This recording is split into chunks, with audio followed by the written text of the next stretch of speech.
allow the children to the budget. It's okay. Off your mind. It's okay. She off your mind. like me. Chai! Now wow, people wey suppose talk truth to power don't off mic. And if we talk, now 500,000 they go summer us, call them hate speech. But fear not, my ego don't come. Ingo touchlight every corner, nooks and cranny of all these bad people where they spoil our country.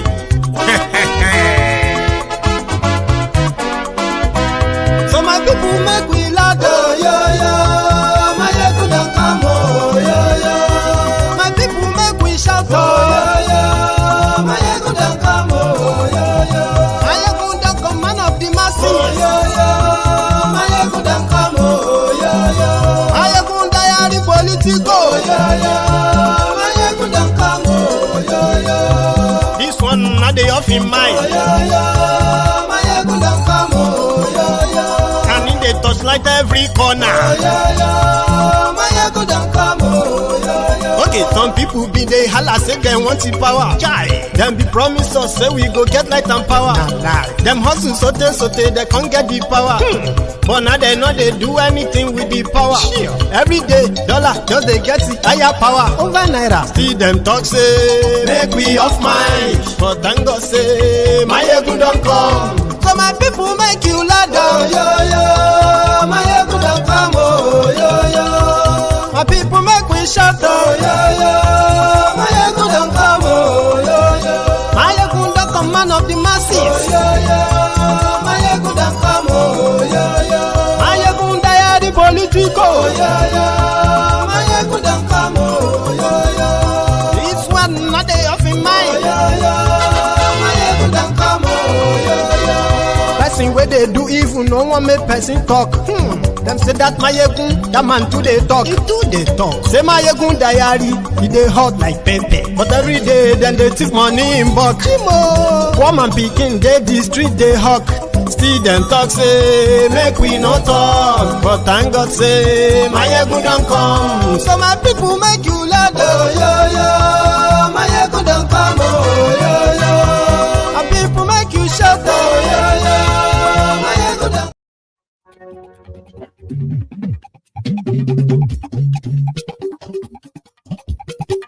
Hello there.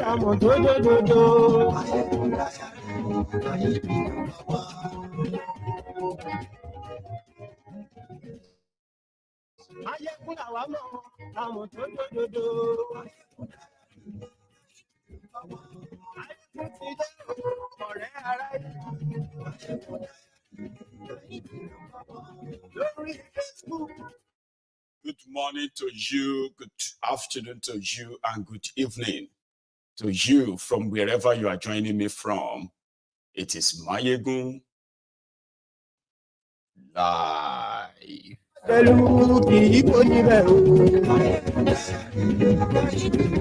Read the caption of the broadcast, the description, share it, invite your friends, invite your not so friendly friends, everyone.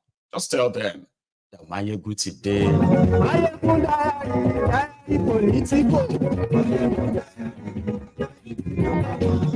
We have a lot to unwrap this evening.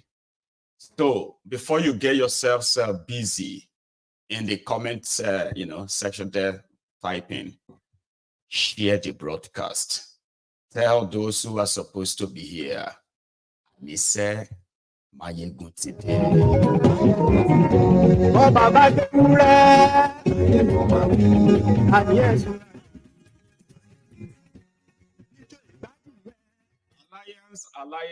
Alliance.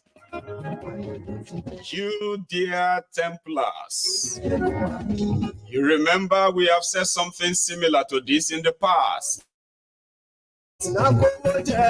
Destroy Nigeria and come around to offer to save us. Let us rescue Nigeria.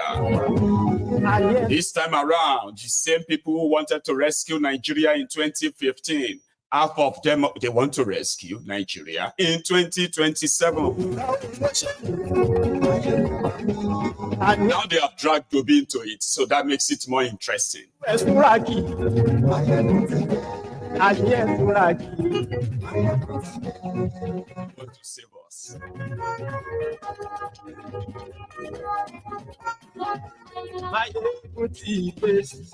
So, Motide, thank you so much for joining me.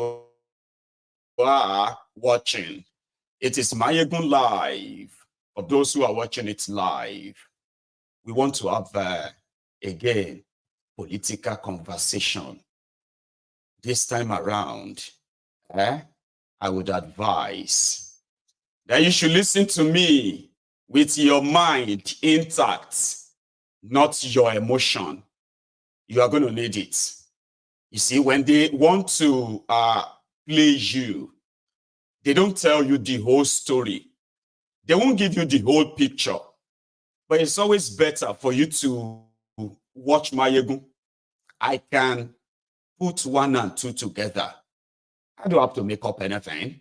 All I have to do is just put the pieces of available information together, and I can make a very perfect, accurate predictions. I do. And that is why I want your mind on this, not your emotion. They are about to start again. And sometimes, if you are wishing for something, it is ideal to understand what you are wishing for, and possibly where you are putting your money should be where you will be able to put your mouth.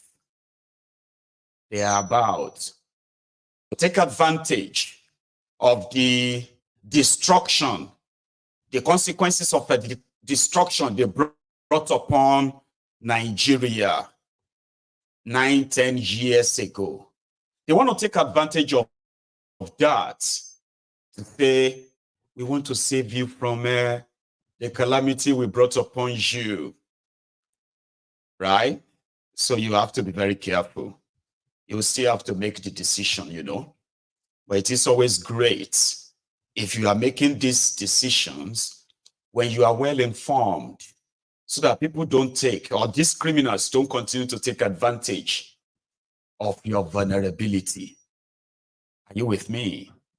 They are talking about alliance again. And that is why, if you read the description of this broadcast, I kind of tried to make it a bit of, clearer how this will go. Let's put it that way. But now that I'm here, the news everywhere is that Peter Obi, Atiku, Saraki, and Lamido, and many, many others behind the scene, they are talking, because the impression or the belief generally in the political circle of Nigeria is that there is nobody that can remove Tinubu or APC. In fact, the last 1.5 years have shown that if not for the obedience, there is pure no difference between APC and PDP. But having the obedience on the side kind of will give you a bit of a moment to take a second look at their political activities and the players too. But if you remove the obedience from the whole frame, then the rest is pretty much unimpressive. Nothing new. They are known faces who want power, and they will do anything and everything to get it. Even the obedience that is a part of the new generation of political movement in Nigeria, there's still a lot of people who believe that they are being manipulated, right, by something bigger than what they can see Of course, I am of the opinion that I believe in what I can see than people trying to create an imaginary, bigger influence elsewhere. That is me. But yeah, there are people who believe that even in this bigger scheme of things, the obedient are just a little distraction of it to make it kind of give every other action or activities, political activities, to give it legitimacy or otherwise. So what does that mean? The obedient have this large, huge voting bloc, evidently. And one thing that is kind of like one of, the reality of a 2023 charade, nobody would disrespect Peter Obi and his obedient anymore. But there are people who believe that at the end of the day, the whole thing is pretty much like just a bit of a distraction out of it. Because at the end of the day, the entire bigger circle called the establishments, they always find a way around milking the desperation and frustration of the people for political advantage. And this is going to be one of them. APC, Egbekegbe, has failed disastrously.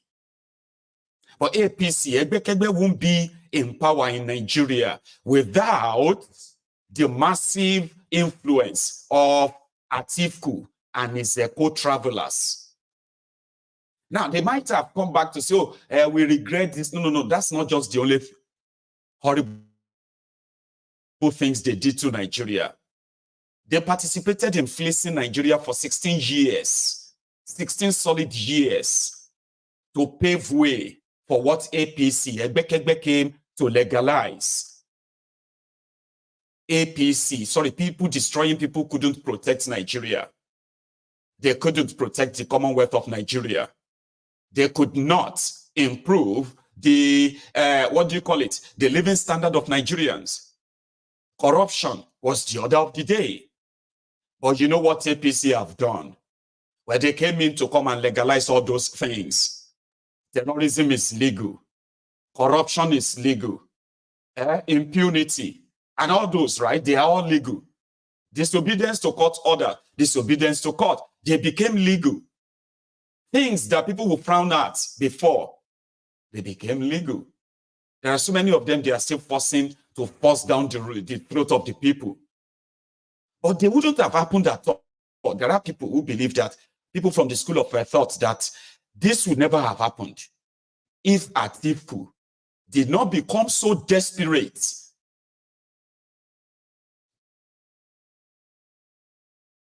that he brought in Bokwari, or should we say miscalculated. But from the word go, it was all about their selfish ambitions. Don't forget that. So that was what brought together strange bedfellows called APC, all past criminals, all present criminals, Al-Qaeda People's Congress, Apanyo People's Congress, APC, Egbekegbe. Now they have wrecked Nigeria 9 years after. These same guys feels like, in fact, let us roll it back a bit. Let's roll it back a bit. One of the things that desperation for power, not because of you, desperation to have power, made Werewike and Atiku, right? So do what they normally do, which is about personal interest. People destroying people. Opened the door, right? Chased Obi out because he couldn't compete. He had no much money like them. They told him categorically. Then things got so bad, so horrid between them, that Werewike became the agent of Tinubu inside his own party, and they went into an election and they destroyed themselves. Now it's like, okay, yeah, we realized our mistakes, but we still want to rescue Nigeria. But you know something? We could take advantage of disobedience and Obi. Because right now, it seems everybody went out to go and test their popularity or their power in their political space. Okay? So right now, it seems Peter Obi could be the new Buhari for these criminals to gain access back to power. Not to save you, rescue you, but for them to be back where they were before ego and greed, power and all that got most of them. And right now it's like, now we can't be like this. Despite the fact that PDP has the majority of the opposition senators, representatives, governors, states they actually controls. They were supposed to be the biggest opposition, but in reality, it is business as usual. So where do you think the alliance is going to start taking place? That's the first question, right? But they need it to have legitimacy. A lot of people are telling you, the obedient, you will need alliance. Of course you would need alliance. But that means you would have to compromise. Is the alliance for chasing Tinubu like the alliance of 2015 was for chasing Jonathan? But they told you it was a change. Okay? So yeah. So the real thing, the elite, the political elite, weighing all options, they've concluded, except everybody comes together, including Obi, that means you cannot stop Tinubu. But the second question is this: Labour Party is divided. PDP is scattered. So who and who is really coming together in this instance? But Patu Tommy had something to say about it just before I continue. My first port of call is to create this new tribe. And the new tribe is not a political party. It is a movement focused on values, that values shape human progress. In this, we understand, hey, look, these politicians set us against one another by talking this nonsense about ethnicity, religion, and all of that. Nobody has become richer because of the ethnic group he comes from. Nobody has had a better life because of the religion he comes from. So they use it. And in this age, it's very easy to play propaganda politics and put people against one another. In the end, everybody loses. We play a zero-sum game. So let's, in this new tribe, accept certain fundamental values, the dignity of the human solidarity, and work ethic, all of those things. As people begin to walk their talk and live in this domain, then you can say to these people, the only way that you can change the world is through a political party. And so we have an initiative to then say, here is a political platform in development that's values-driven, that has to have an ideology, that has to have goals that people can be held accountable for, strategy. All of this must be in place, tested before the people. But isn't that a long process, though? It can happen fairly more quickly than people realize. Look at what happened in Senegal. It can become more challenging, depending on how the young folk in Senegal manage it. However, the people are so fed up to here with the political class in Nigeria. I mean, somebody gave me an analysis and said Nigeria will be in popular insurrection within the next 4 months, the way things are going. Somebody sent me this analysis from Nigeria just 2 weeks ago.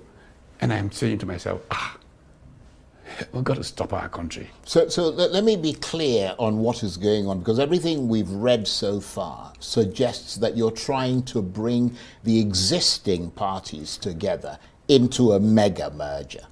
Much more than that. I'm saying that we cannot exclude people because they were, if you read some of my comments, I said, we're creating cohorts. And one of the cohorts I call the mea culpa cohort. These are guys who know that what they did was not what's best for the Nigerian people. They regret it, they don't know how to deal with it because of the nature of the politics. To survive, they keep playing those funny games. They've come to that realization. Let's call them the mea culpa cohort. Then we have the cohorts that deal with a new set of values for politics. And we have the cohorts that deal with actually building a political party framework that delivers on the kinds of, because we parties are structured around the world. This is a party plank, this is where we're going, this is this. And then these cohorts will have a harmonization. Not that, I used to be leader. This, I was vice this, I was governor this, I'm coming in to lead. None of that stuff. You have to first accept the values. And then you get a...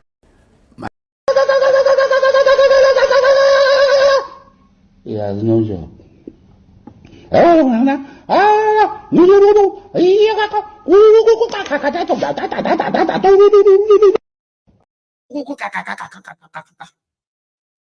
What Saraki Tommy was trying to tell people there is that, no, you see, we need to create a new tribe.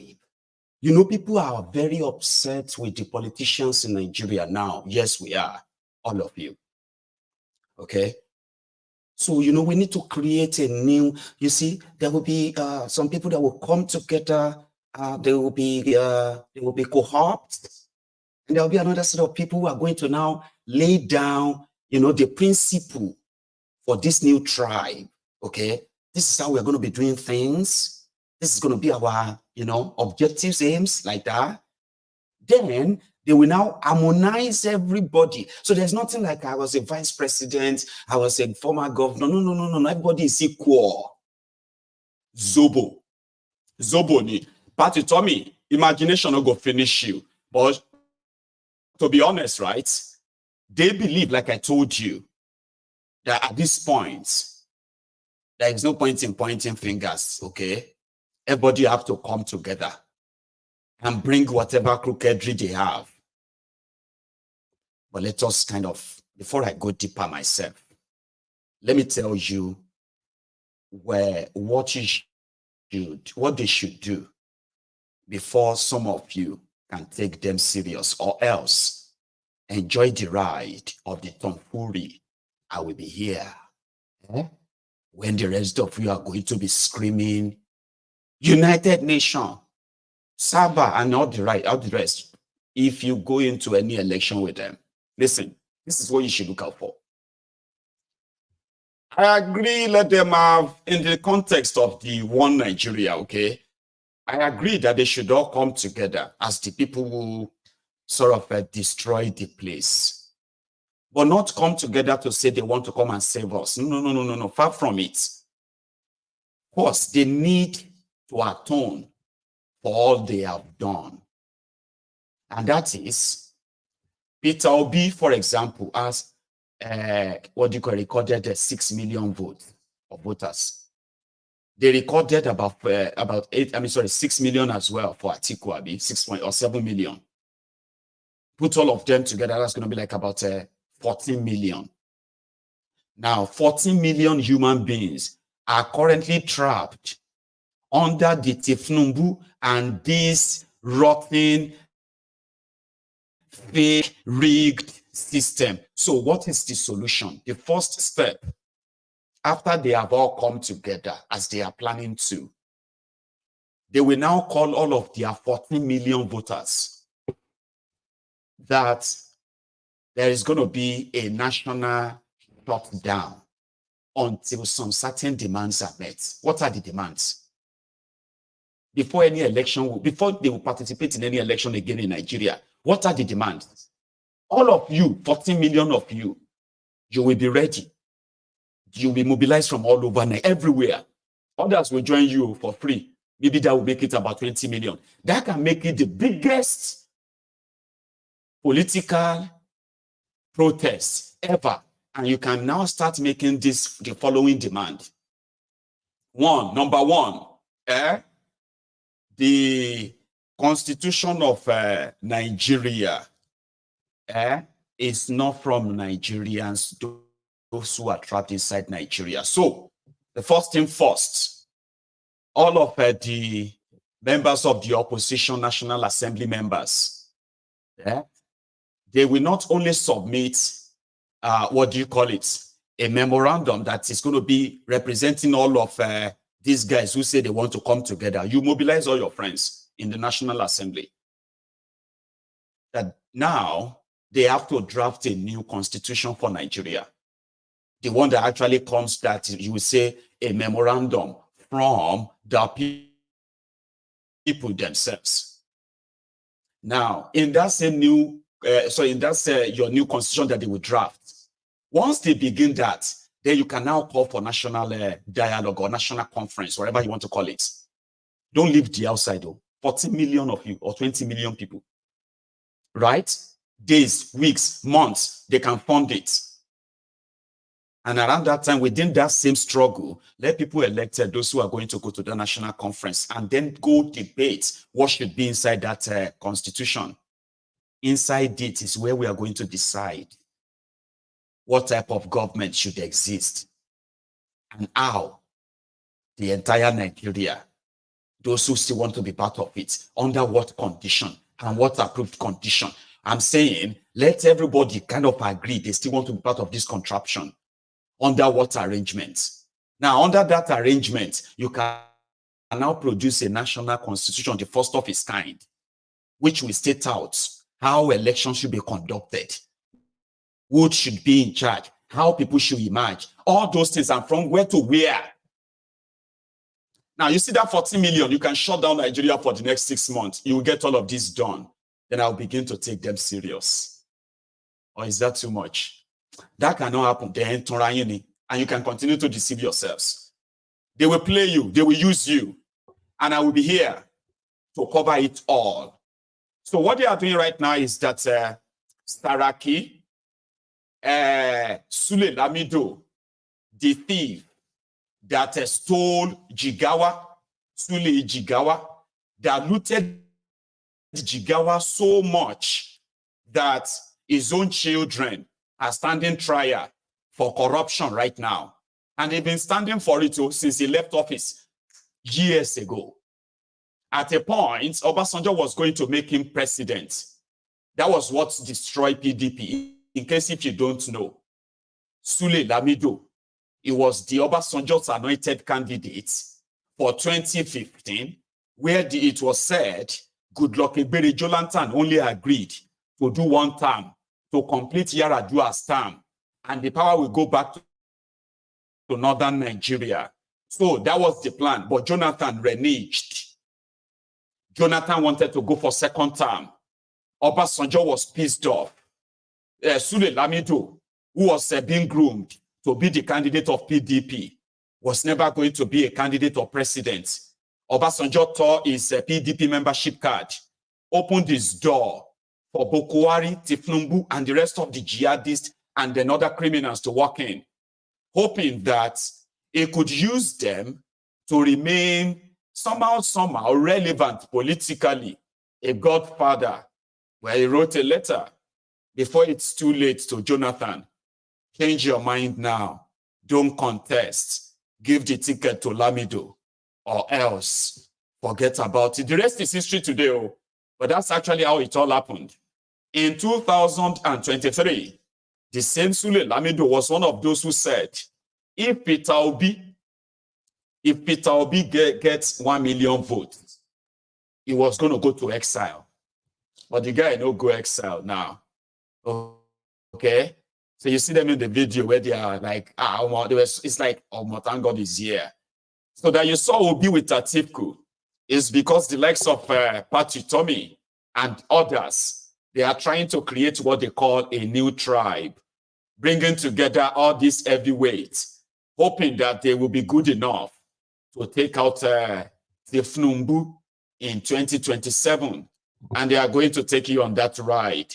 But on which political party? That's another question, Abi.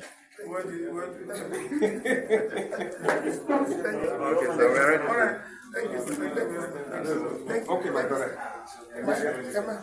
Where's Commissioner?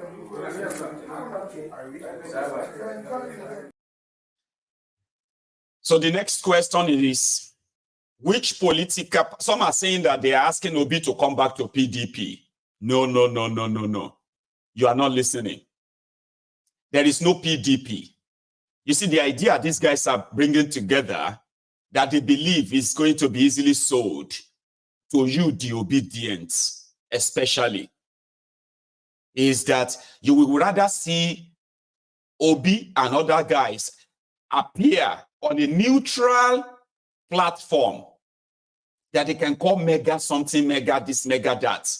Give it a new image, all right? They believe that that will be easily sold to you than for Peter Obi to be in PDP. The second thing is this. There were also this idea of, the obedience won't even listen to you. No matter whatever Obi himself is getting himself involved in, right? They won't even listen to you if Obi is not going to be the presidential candidate. So which simply means some of you are actually preparing that you will participate in their elections, Abi. Anyway, I've said my own.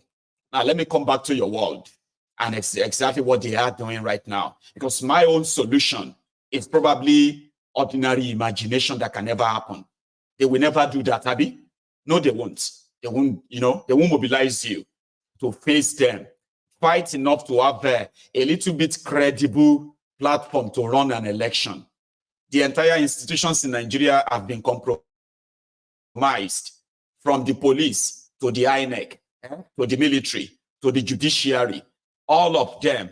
So no amount of your bringing yourselves together is in any way going to change anything. So also, PDP is controlled by Tinubu with the oath that Werewike has on it. And every effort to try to untangle Werewike's hand on PDP has failed. The person who is the acting chairman of PDP right now is a Werewike's appointee. They can't take him out. They can't do a new Congress or so. Most of the state governors in Nigeria, through Werewike, they are loyal, not to PDP, but to Tinubu and APC. And rightly so, for their own, to maintain their own political capital. They can continue to fly your flag of this sort. So definitely, their plan is not PDP, just so you know. Okay? And their plan is to fly a new political party before the end of this year. A new political party, which is going to be glorified and honored by the decampment of those in PDP and those in APC. I'm sorry, those in PDP and those in Labour Party. They want to make it look more like this is a rescue team. It's different from the rest. But it is not. It is a package that they are putting together right now to lead you into another destruction. Take it from me.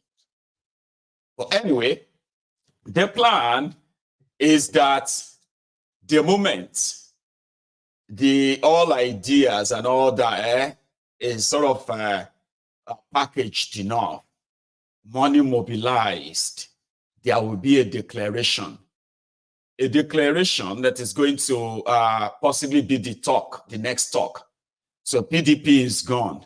Labour Party is being threatened every now and then by corruption, as well as the Lamido, Apampas, and the rest of them.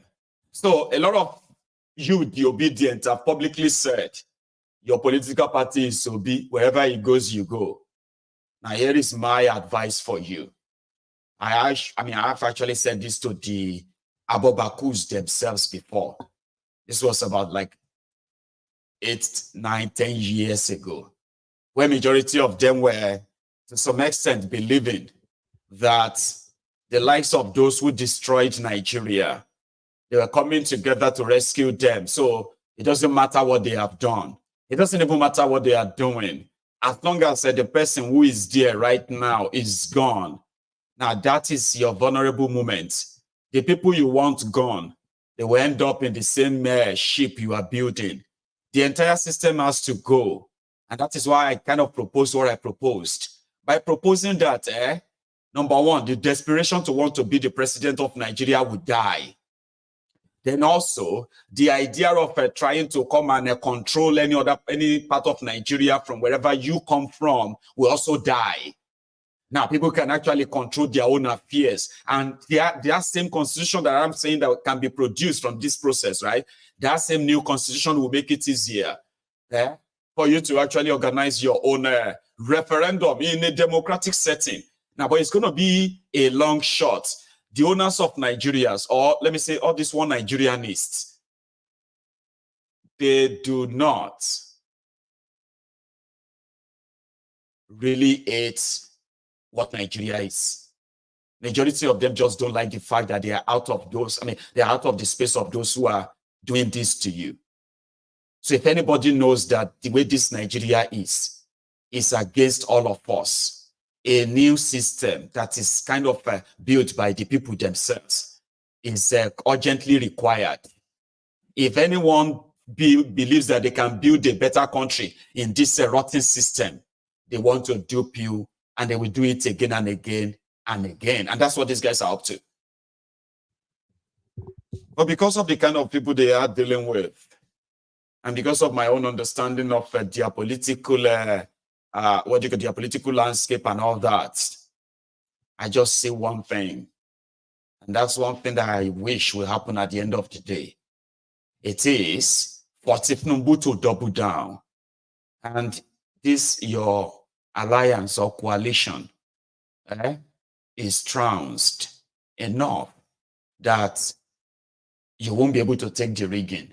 And maybe that can trigger something that you can now possibly say at this point, the entire system has to go. But apart from that, if they put themselves together and they take a Tinubu and APC out, what they have taken out is just the ones that are doing it to you now, like they did to Jonathan, okay?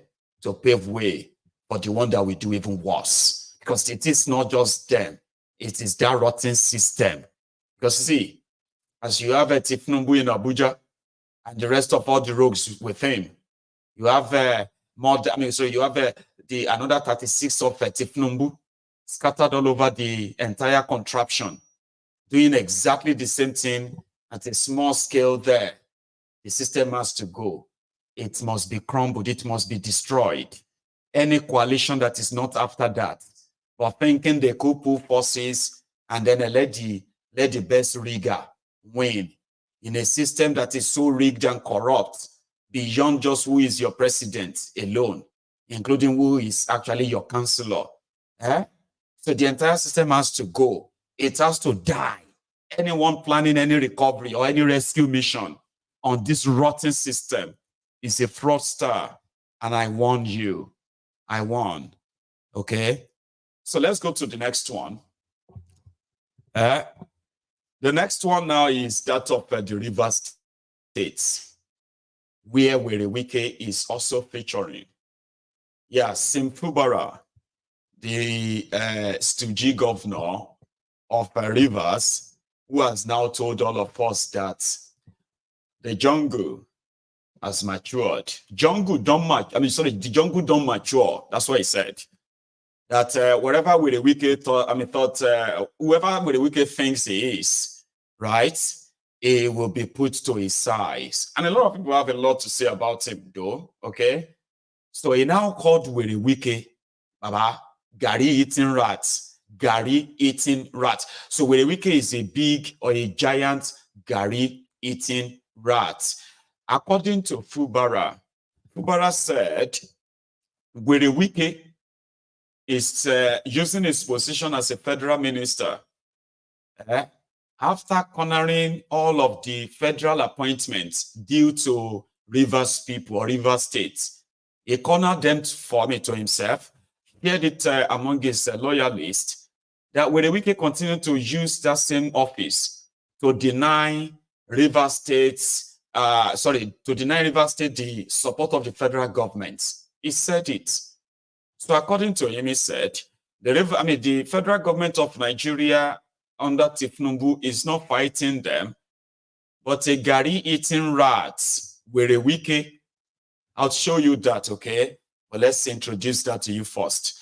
It all started there from yesterday when Fubara told us that the jungle has matured and he removed the Attorney General and the Commissioner of Justice of Rivers State, which was nominated or appointed by Werewike as a former governor. So when Fubara removed him, he replaced him with another one, and then he now gave the new one a marching order to begin the probe of Werewike's inglorious tenure.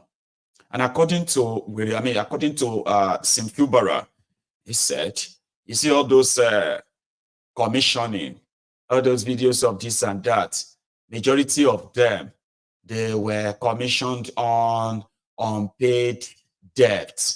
So most of those contractors have not been paid. Others, most of the jobs have not been completed. But Werewike still took cameramen and people and then musicians down there. Anyway, I will take you to Rivers State for the third day running. Every day, I thought we are all prepared for this, okay? So let's go to the rivers. But first, what happened from yesterday? And Haiti reports. Rivers State Governor Sim Fubara presiding over the swearing-in of Danagogo Iboroma into his cabinet. The event is coming a few hours after Iboroma was screened and confirmed by the Victor Oko-Jumbo-led State House of Assembly. The senior advocate of Nigeria replaces Professor Zacchaeus Adango, who resigned as the State Attorney General and Commissioner for Justice after he rejected his deployment to the Ministry of Special Duties, Governor's Office. I'm happy that you're already a son before coming in. It means that you must have been a thorough man. It's not the one that while you're here, they now pay money to give you son. When you become the son, the only thing you do is to sabotage government.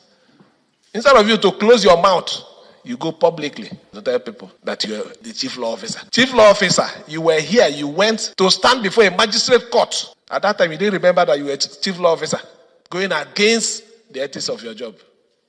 Shame to you, wherever you are.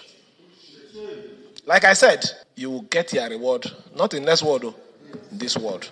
Governor Fubara wants the new Attorney General to defend the interests of Rivers State at all times, even as he informs him of the big task ahead. In the local parliament, they said the jungle has matured. We will be setting a panel of inquiry to investigate the affair of governance. Brace up. I'm not going back on it. Any man who cocks a gun, shoots it, and maybe because of the gun is in safety, the bullet didn't come out, has already. So if we have a way to bury that person or the group of person, bury them. The River State governor also speaks on why there has not been any resolution to the political disagreement in the state. It has become very clear that this disagreement, there is no headway to it. And for a lot of reasons, there are very, very visible evidence that there is sabotage, deliberate attempt to sabotage this administration. For that reason, we have to move forward. And moving forward, if it means taking decisions that is going to hurt anybody. Not deterred, Governor Fubara says he intends to leave office with a good name. Even if it's a mistake, by the special grace of God, I'm here today. God doesn't make mistake. And let me also appeal to them. Let them continue to make mistake. So that I'll continue to be where I am. Finish what I want to do for you people. Live with a good name. And my children and my great-grandchildren will be proud of me. That is the mistake. So that's the Fubara. And that was yesterday, and which also prompted a lot of reactions, including the reaction of Fubara himself, calling Wirewike Gary eating rats. We are going to get to that part. But how many of you remember the time when Devil Lumai called Wirewike illiterate? That was just stealing public funds. And he's proud to say that in public. How many of you remember that? Raise up your hand. I have the video. Be the one telling me. You heard him in a channel, boasting that is behind a main man that depends on the breath of God. I pity illiteracy. Say shame. You are boasting to remove another governor. What qualifies you? Just because you are packing money that is public fund. Not intellectual material, but just packing money from public funds, and you are boasting about it. Otherwise, whom were you? I became a billionaire at the age of 25. I've worked all my life, and I've asked him to come for public debate. I do not commission 3.4 kilometer road. I commission 35 kilometer roads.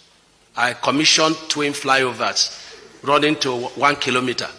I commission mega projects with little resources. So, if he says he has done well and there is Mr. This or that, let him come for public debate with me. Let Tiagasa? Tiagasa? Well, that was Devulumai. But that one is just a bit of,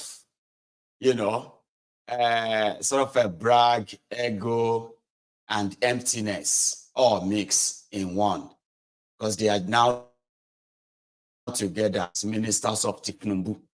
Okay, but when it comes to Keneri Dino, he has a different description of Wirewike. Do y'all remember this too? My primary business is other people's businesses. If I open my can of worms and maggots on Wiki, but I'm waiting for him.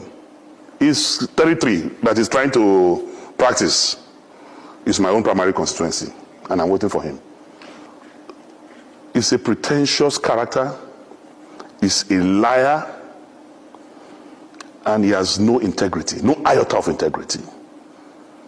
Wike was calling me when Atiku Abubakar was to announce his running mates.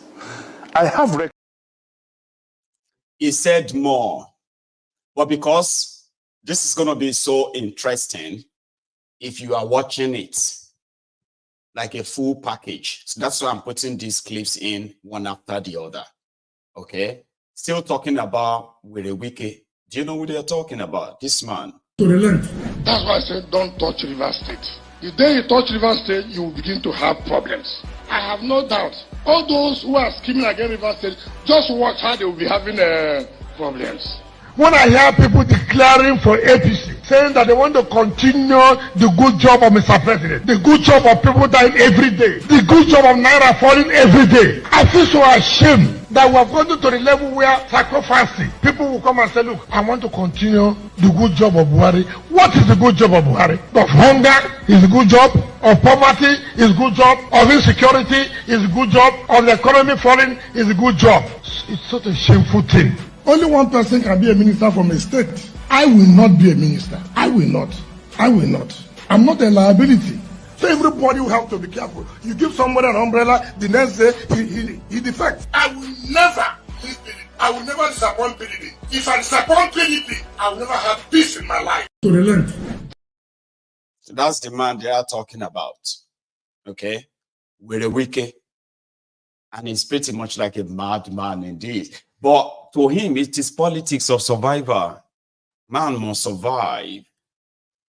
And right now, it seems that the entire, not just the Rivers people, it's like the entire world want to see him so dragged. Like a tiger generator. And according to Keneri Dino, describing Wike the video you were watching earlier. Let's finish it. Take it again, Dino. My primary business is other people's businesses. If I open my can of worms and maggots on Wiki, but I'm waiting for him. His territory that he's trying to practice is my own primary constituency, and I'm waiting for him.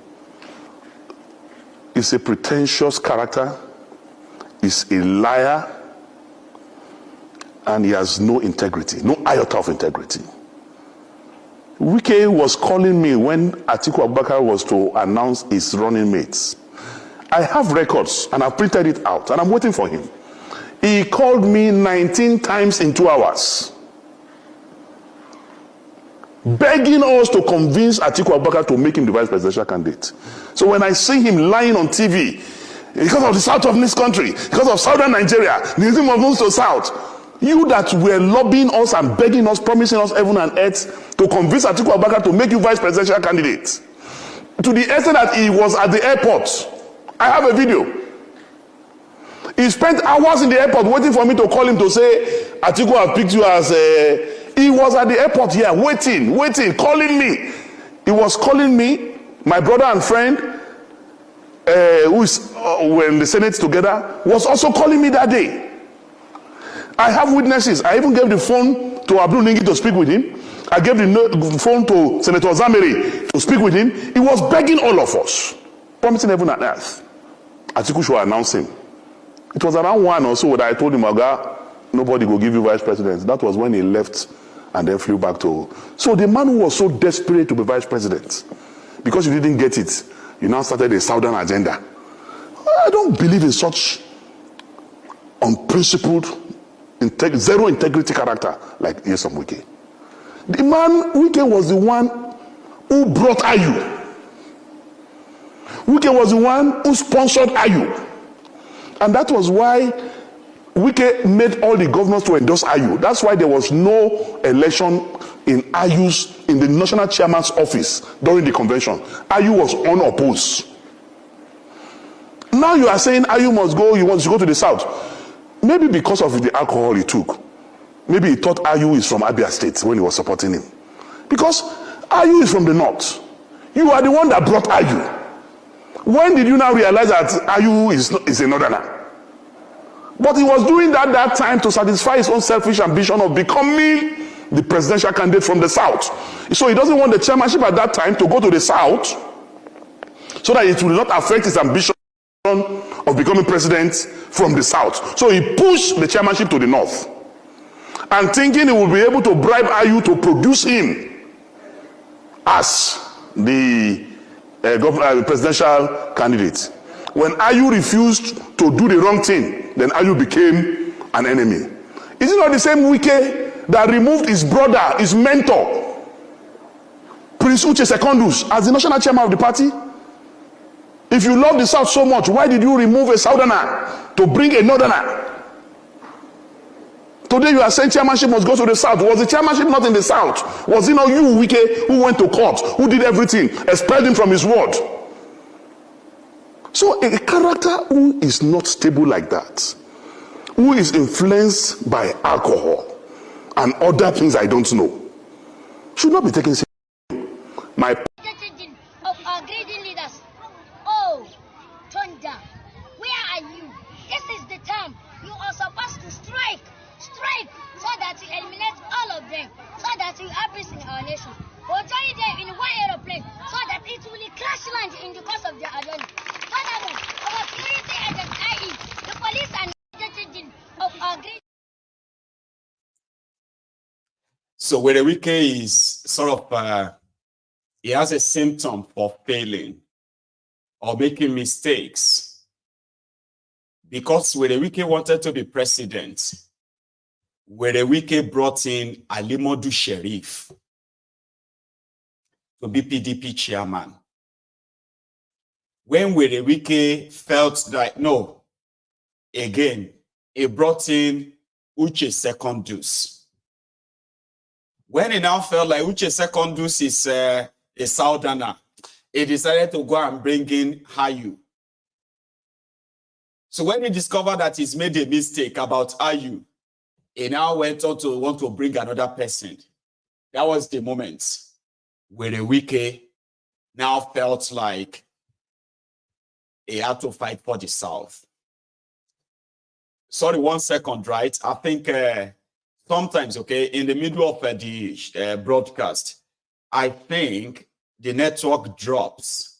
When it drops, the screen becomes blurry. I noticed that from last night. So I'm going to be back in a minute or two, okay? Don't go anywhere yet. I want to try and fix that. I don't want to sit here and reveal all my strategy. I am the first speaker among the three of us running. So they will spy on me. So you will have a limited answer here today. Another day you can bring me back. But that's part of what I do. I don't want to sit here and reveal all my strategy. I am the first speaker among the three of us running. So they will spy on me. So you will have a limited answer here today. Another day you can bring me back. But that's part of what I do. I don't want to sit here and reveal all my strategy. I am the first speaker among the three of us running. So they will spy on me. So you will have a limited answer here today. Another day you can bring me back. But that's part of what I do. I don't want to sit here and reveal all my strategy. I am the first speaker among the three of us running. So they will spy on me. So you will have a limited answer here today. Another day you can bring me back. But that. Then I've got a drop in my internet, and that is what affected the image on the screen. And I don't think it has improved at all. And I hate it if the image is so bad and that bad. So I'm going to plead with us once again, okay? I'm going to go away for like maybe about 2-3 minutes. Please bear with me, all right?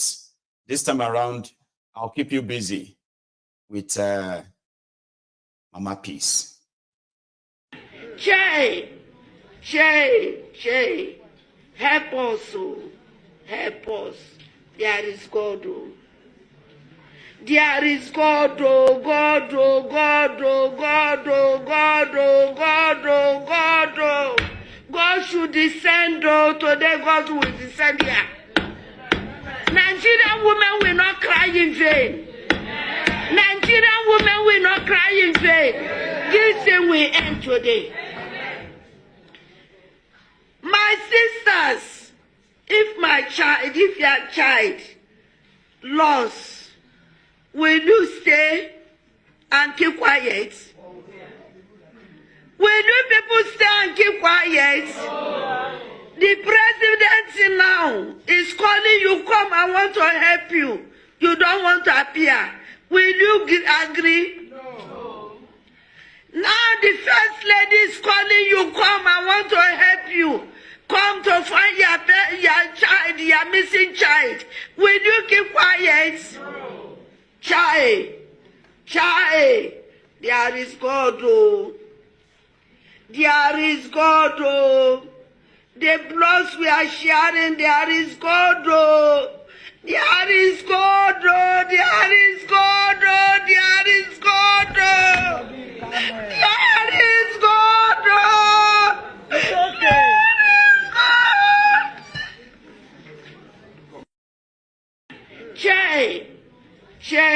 Jay, help us, oh. Help us. There is God. Oh. There is God. Oh, God. Oh, God. Oh, God. Oh, God. Oh, God. Oh, God. Oh. God should descend. Oh, today God will descend here. Nigerian women will not cry in vain. Nigerian women will not cry in vain. This thing will end today. My sisters, if your child lost, will you stay and keep quiet? Will you people stay and keep quiet? The president now. So once again, I apologize, and I really, really do hope it gets a bit better than than before. I don't know what, I just got a drop in the network. All right, and because we are streaming it live, it makes it even more like kind of ridiculous. Honestly, just pisses me off right now. Like honestly, so bad. Well, I think probably it's better now, is it? Let's see. Again, I apologize for all this, what do you call it, this interruption, okay? So I was talking about with a wiki and him making mistakes, all right? So making mistakes seems to be something that is a pastime for Wiki himself. In this case, he's made a mistake in picking the few guys as chairman, as a chairman for PDP. Spent so much money, but he ended up miscalculating, mistakes. He never got what he wanted. He never got that. However, he still feels like it doesn't even matter how he feels, okay? Let's say he also made a mistake in making Fubara governor. So, a man that makes mistake can be a man that some of those who listen to him call a man that knows the road. Follow the man that knows the road. When you listen to some of his band music, they say, follow the man we know the road. Okay? But that is the man that misled his own supposed supporters to leave the party when there was no actually real proof why they should. And they have left right now facing something called the legal, the legal stumbling block or so. But they want it to be resolved there politically, maybe by Tinubu, who has now stayed up and allowed them to deal with themselves. This is what Fubara had to say about Wiki hosting, well, when he was hosting Alex Sotti in Eleme in Rivers State. Aleto, Okale, Epupu, Eteo is a bypass that if you can access because of the deplorable road, the state of the East-West Road, this road takes you off the East-West Road. And you join the section of the East-West Road that is good. It is not, is what we're doing today, is it not a help to the federal government? It is not a show that this government has interest and has the support and is doing everything to make the federal government succeed. So when people come out and say some funny things, I start laughing. It is not social media, we're talking about action. Genuine actions that makes positive impact in the life of our people. So I want to thank the good people of Eleme for their support in the course of this project. The contractor never complained, he got all the cooperation. And when Ambassador Kofa was speaking, he said at the end, we still need more. What you have done and what you have shown today is a sign that if we come back here to take any other project, we are protected. It means we can come anytime. And I can assure you that we are going to come back and do more projects for the good people of Nigeria. I believe you! I believe you! Let me conclude by saying, you know, I'm not a long talker.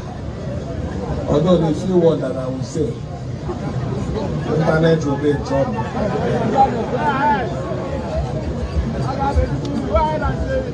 You are wondering, why did I invite the governor of Abia State? I invited him because he is not an artificial integrity man. He's an actual integrity man.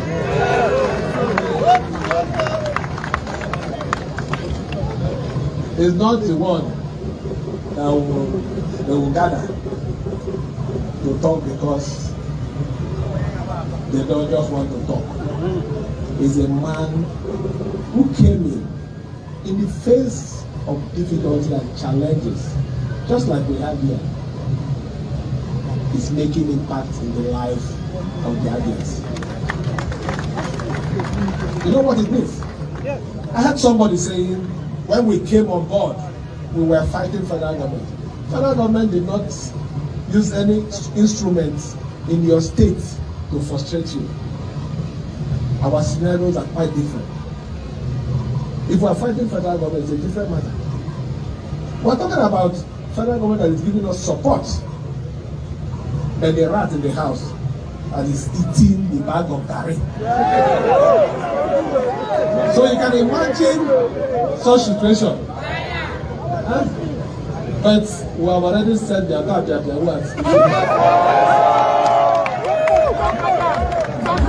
So I will continue to identify with good governance. I will continue to identify the people who want to make impact in the life of the people. He's enjoying it, right? Fubara is having fun. He knows that the internet is following him, and they are making memes out of them every day with a wiki, Fubara, everybody.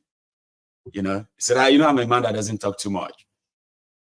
But when I say something right now, the internet is going to explode. Yeah, enjoy it, Fubara. Enjoy it too. And make sure that the gun where you cock, when you shoot them, you know me so.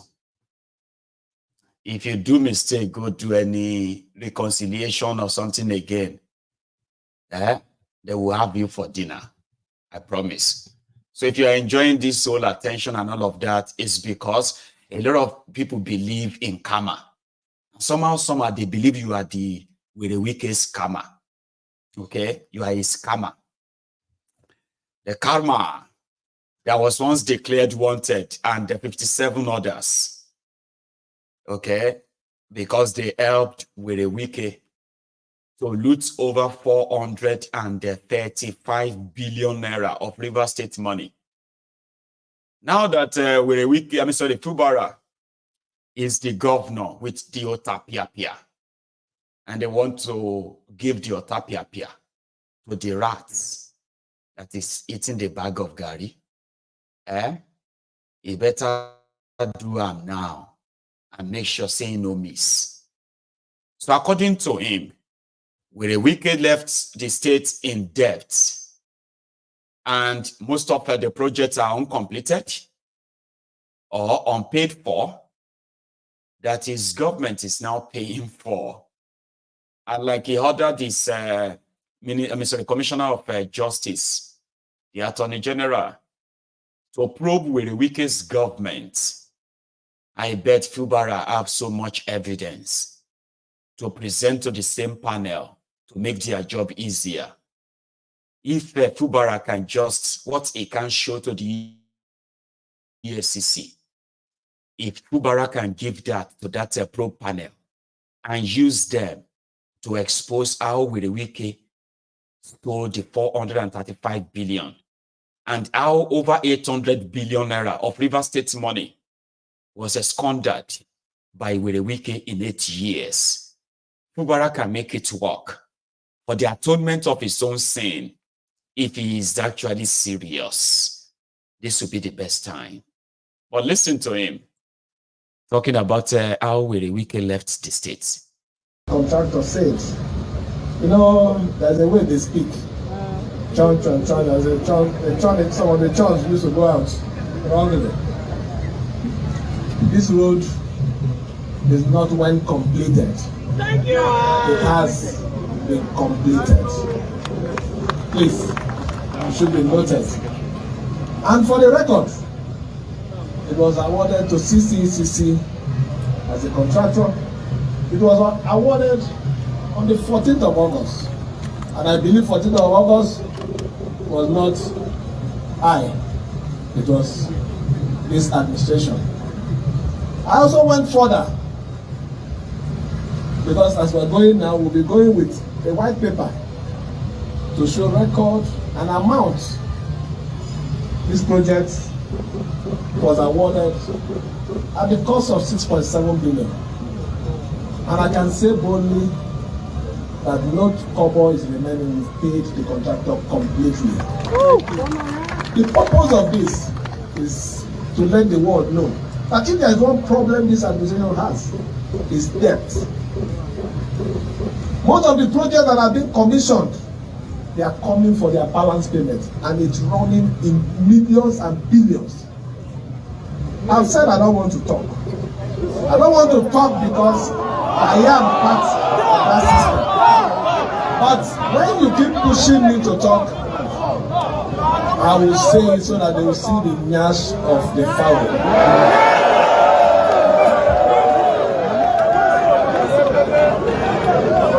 But let us leave that one until when we are ready.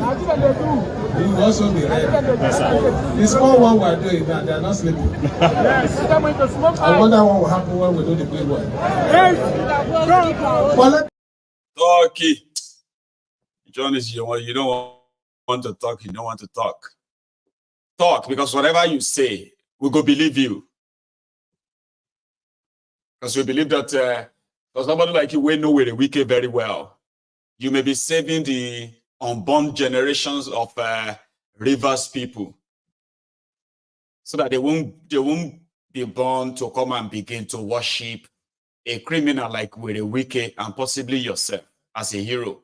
But for the atonement of your own sin, please talk, not just talk. Show workings.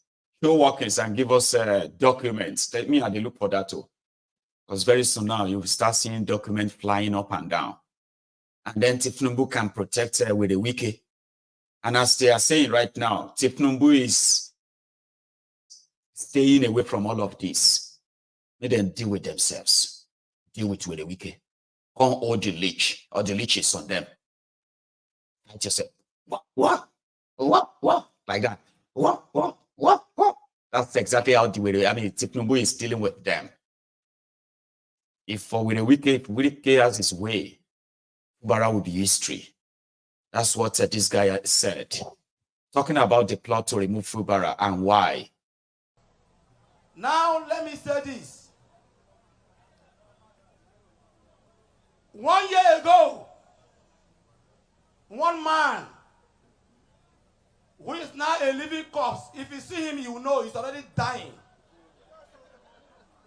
said, Obobo people are not a job, they are not really job people. Are you aware? Are you aware? Are not a job people? Are not a job people? He said, are not a job people. In the sense of being good people. Not being good people. Are being good people. He said, are not a job people. Now, is the Naimi born on her. He's the one that gave birth to Opopo man. He's not telling you where it came from. That you have a job. You're not a real job man. A job. A job. Bri. A job. A job in a mimo. Authentic. Asawana. As I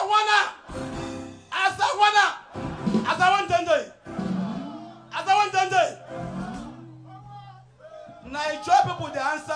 party. No be so. He say, "I no be job people." Wait. Now, so when you don't know where he came from, you refer him to people. He say him from a Benin. They say they're from Benin people. Did they dress like Benin people? Him in the dress like Benin people. Somebody who claimed that he came from Benin. In the dress like Benin people. If you see people that came from Benin, you will know. No, so. Now, let me also say this. Yesterday, one man who is a living corpse went to Gubolo and was frustratedly. He was frustratedly talking, saying that one useless boy. He cannot call my name now. He was saying, one boy said he took me to a villa. Now I am saying, I, Evans, took him to Mrs. Jonathan. Evans, don't mind them. Don't mind them. Now, you know what happened? He was rolling, begging me every day. Rolling. Honorable Gumagudes, she's there. She can attest to this fact that this man was rolling, begging me to take him to Mrs. Jonathan. Rolling like. In fact, I want to apologize to Rivers people through Opobo local government area that I made the biggest mistake of my life. Now you bring the virus. I am sorry. I am sorry. We don't forgive you. Opobo, I am sorry. Rivers people, I am sorry. Nuisance, Lele. Just so we don't forget, okay? These are the characters that are in charge of Nigeria, and they're everywhere, okay? But yeah, that same day, pretty much calling Werewike one man. But let's go look at it from another angle, where people still continue to give the legal explanation for what this is, you know, the legal explanation to all of this. And here is one of them. When Werewike told his boys to leave PDP, maybe that's a mistake. That he's probably going to come back later to say, I made another mistake. But here is some cerebral explanation, the legal parts, before we go to another thing. The crisis in the state of Rivers is one that is becoming quite disturbing to all lovers of democracy. And it is unfortunate that when we felt that probably the gladiators were trying to resolve the issues and shedding their swords, we discovered that it is like what Yoruba call Egbinrin-Ote, that is an insurmountable crisis that is always reproducing itself like the proverbial phoenix whenever people feel that it is dying out. The Constitution is very clear on the position if a member of the House of Reps or House of Assembly, a legislator, simply say that, having defected to another political party different from the one on which he was elected, whether he could still keep the seat on which he was actually elected. The Court of Appeal and the Supreme Court have pronounced on the provisions of the Constitution with relation to Section 109 to the effect that where a member of the Legislative House becomes to another political party, he automatically loses his seat. In this situation, no matter how many they could be, whether they are the complete members of the House or just a few of them, the implication is that they have automatically lost their seats. It's unfortunate that the beneficiary of this bad situation is my own political party. While politically it is a gain to us, legally and constitutionally it is a disservice to democracy and developmental politics in any part of the world.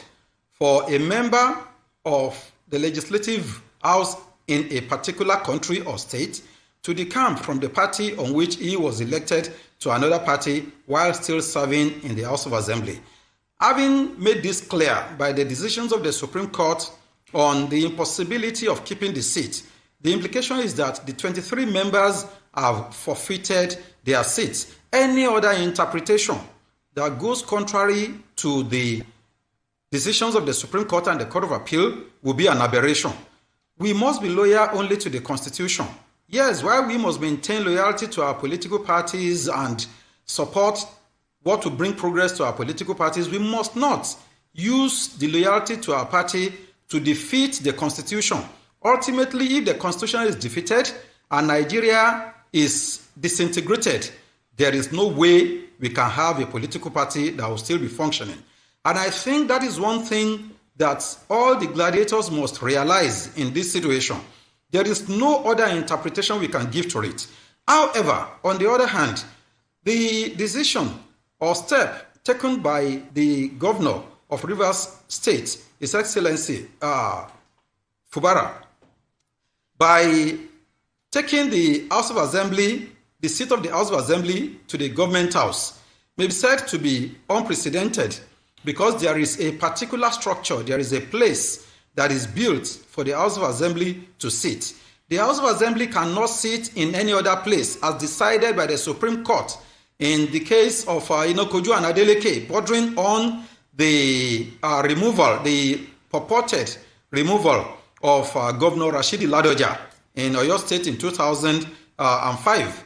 To that extent, the implication is that it is not possible for the House to sit in a place otherwise than where the law has built for it. If the members of the House of Assembly that have defected are regarded as having forfeited their seats, there is no way they can continue parading themselves. And that is where I am going to align myself with the decision of the Rivers State High Court declaring that they could not continue parading themselves as members of the House of Assembly, whereof there is an appeal pending on the issue. The implication is that all parties are supposed to maintain the status quo. The implication is that the members of the House of Assembly who are there right now cannot do anything that would thwart the proceedings going on in the Court of Appeal. The same thing forbids Governor Fubara from doing anything to thwart the proceedings. Rather, it will be better for all parties to work in the interest of the people of Rivers State, in the interest of the Constitution, in the interest of Nigeria, because where a state is in crisis and public order is about breaking down, then the whole of Nigeria will equally be affected. No matter how much we want to pretend that it is in Rivers, it can happen in any other place. So constitutionally, it is not right for those members of the House of Assembly. I was thinking that they probably will go back to PDP, as it was purportedly resolved that they should go back to PDP, where they will be able to effectively occupy the seats as members of the House of Assembly of Rivers State. Probably at the level of PDP, they know that it will be impossible to impeach the governor, and that may probably determine the reason why they have decided to maintain their new found love for APC, that they did not contest on its platform, that they did not campaign on its platform, that they did not buy its nomination form to campaign or contest the election to the House of Assembly. It is rather very, very sad and saddening too that this development. Thank you, sir. Thank you. But it is Nigeria. We want it to break down, sir. There is already a breakdown of law and order in Nigeria. Nigeria is already a lawless place, but people pretend that there is still law and order in place. So yeah, let them go ahead. I want to share with you briefly what Alex Otti himself did in that Rivers State before we then have to go to Abuja. I have something for you in Abuja. For inviting me to function in this capacity today. When he called me, I did not have any problems accepting to come, even though today was a very busy day. In the next hour, I should be swearing in the members of the Security Advisory Council in Umuahia, ably led by retired Lieutenant General Onyabo Azubike Ihejirika, who was the former Chief of Army Staff. But I had to reschedule it. It was supposed to be 10 o'clock. I rescheduled it to 2 so that I'll be here today. Why am I here?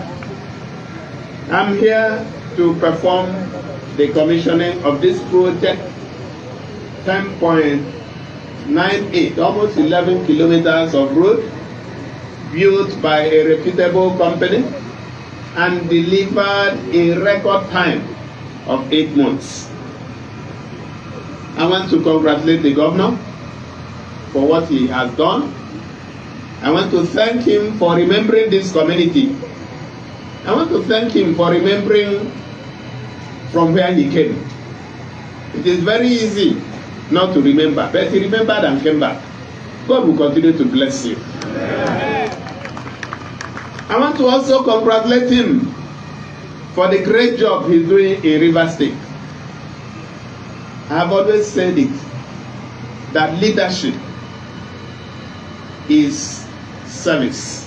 Why not you shift? Anytime leadership differs from service, then you are getting it wrong. They go put your hand. And service should be service to the people, not service to a very few interests. Anytime you are serving few people rather than the majority, you need to go and look at yourself again. So for me, it is all about good governance. And we have collaborated, not today, not yesterday, but for a very long time. We've come back a long way. Then from the time he served under my friend and brother,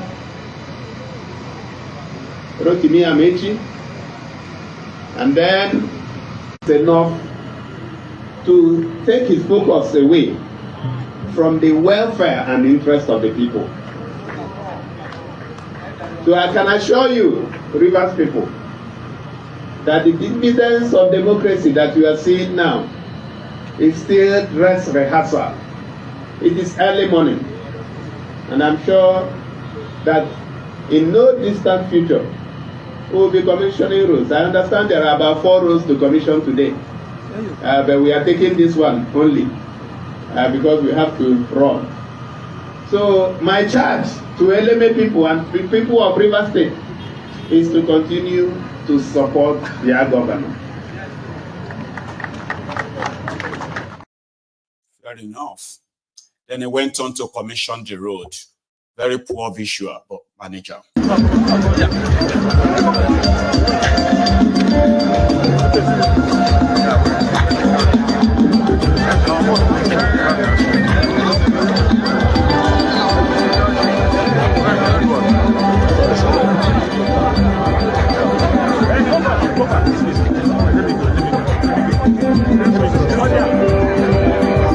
Distinguished ladies and gentlemen, it is my great pleasure and honor to commission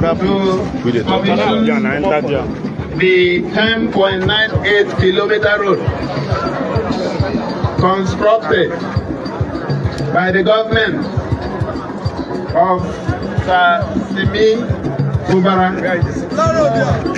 And I told you, in the name of the Father, the Son, and the Holy Spirit.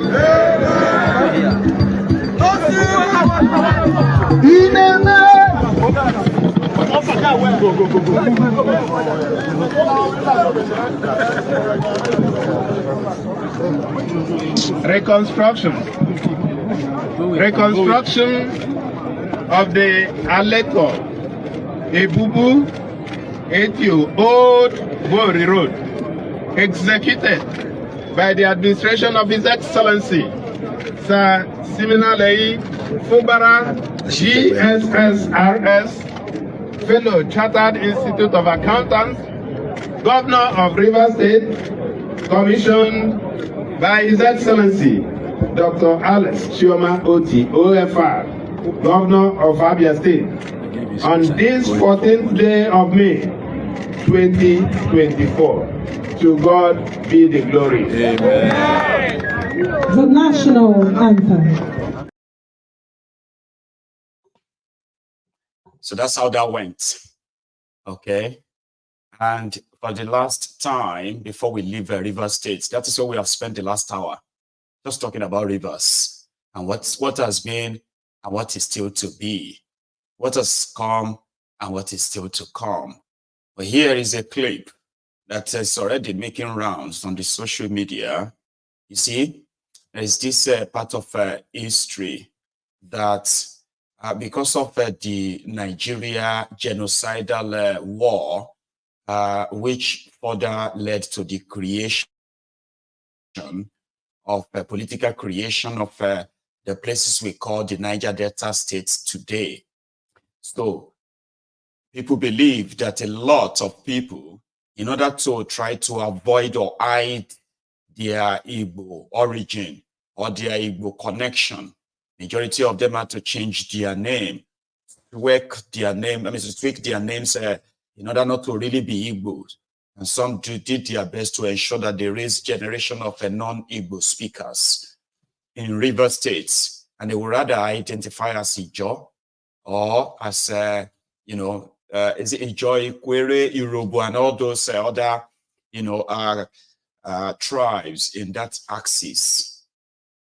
So you can be, you can be a Yoruba, you can also be Igbo if you share blood between the two tribes, right? The two ethnic nationalities. So that makes you somebody who has an Igbo mother, a Yoruba father. So you have connection to both. It used to be such a blessing, and it is still a blessing, I tell you. But the political development in Nigeria is a total bunker. Okay, so people whose parents have connections to the whose Igbo roots have been sort of cut off. But somehow, on the surface, it does look so. But internally, where nobody is looking, I think people just feel like they would rather just be themselves when nobody is looking. So this video of Pubara addressing the Igbos in the Ikwere area of Rivers State has been making round. It's not new. It's quite interesting. I don't know what he's talking about. I don't know most of what he's saying, but it is indeed refreshing.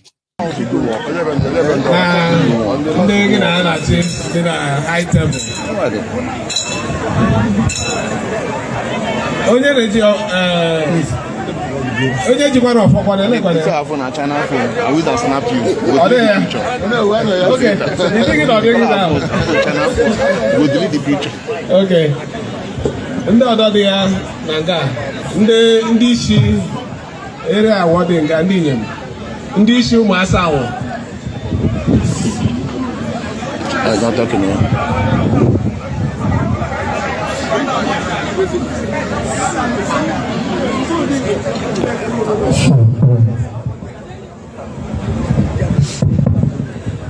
Gburugburu ndị Igbo na-ekele unu.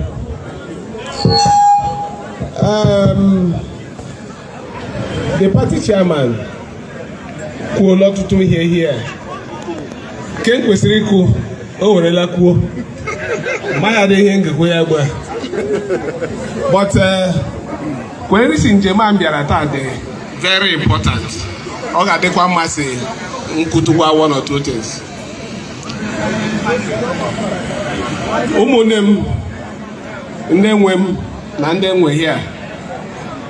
Ihe m chọrọ ime unu ashọwụ. Ihe dum chairman kwuru. Unu were ndekọ dị mma, ndekọ unu chọrọ ịnụ. Ndekọ ị na-achọghị ịnụ. I think it's paying homage to the people on the high table right there. But yeah, this is, see, I'm not asking you to start fighting yourself. So, because I've seen a lot of people trying to continue to promote this divisive rhetoric to make it look like you can't be an Ijo and still be an Igbo. that you can't be Igbo and still be Yoruba, that you can't be Igbo and still be Shekiri. Now, they want to make you think it is not, people are fighting themselves, Baba. Ikwere is not Igbo. We are not Igbo. No, we are not. Calm down. There are Ikweres that are Igbos. That the Ikweres are Igbos or not, and the rest of that, when you begin to look at it, you realize that it's actually true. But because they have done so much damages to a lot of you, the divide and rule is real. All right? So, it's just going to be like a triggering some of you. The Igbos always wanted to, nobody is trying to control you. In reality, in Nigeria that you have today, you have the Yoruba Fulanis, you have Fulani Yorubas, you have Hausa Fulanis, you have Yoruba Fulanis, the Yoruba Hausas, you have Igbo Hausas, you have Hausa Igbos, you have Igala, Ijos, Ijo, Lupes, Yoruba, Ishekiris, Yorubos, Igbos, through intermarriages. They are real. There are children who were born into these marriages. They exist in their millions. But the situation of Nigeria has gotten to a stage where you have to choose one. And before you choose, you need to look around people around you. Which of these one the people around me love? If I'm around the Yoruba, I will just say I'm Yoruba Jari.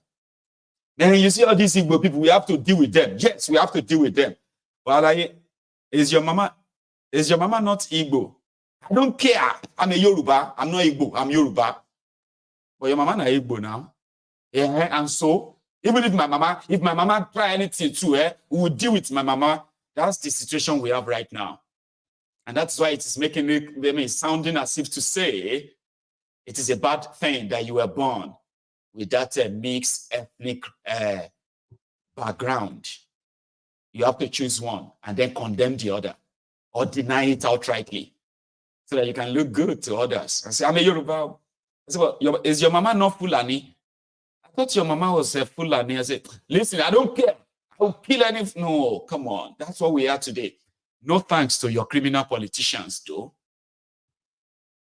But in reality, we all have a lot in common that should have been a strength and not a weapon that we have to use to kill ourselves or destroy ourselves. That's why I actually shared that. All right, it's out there.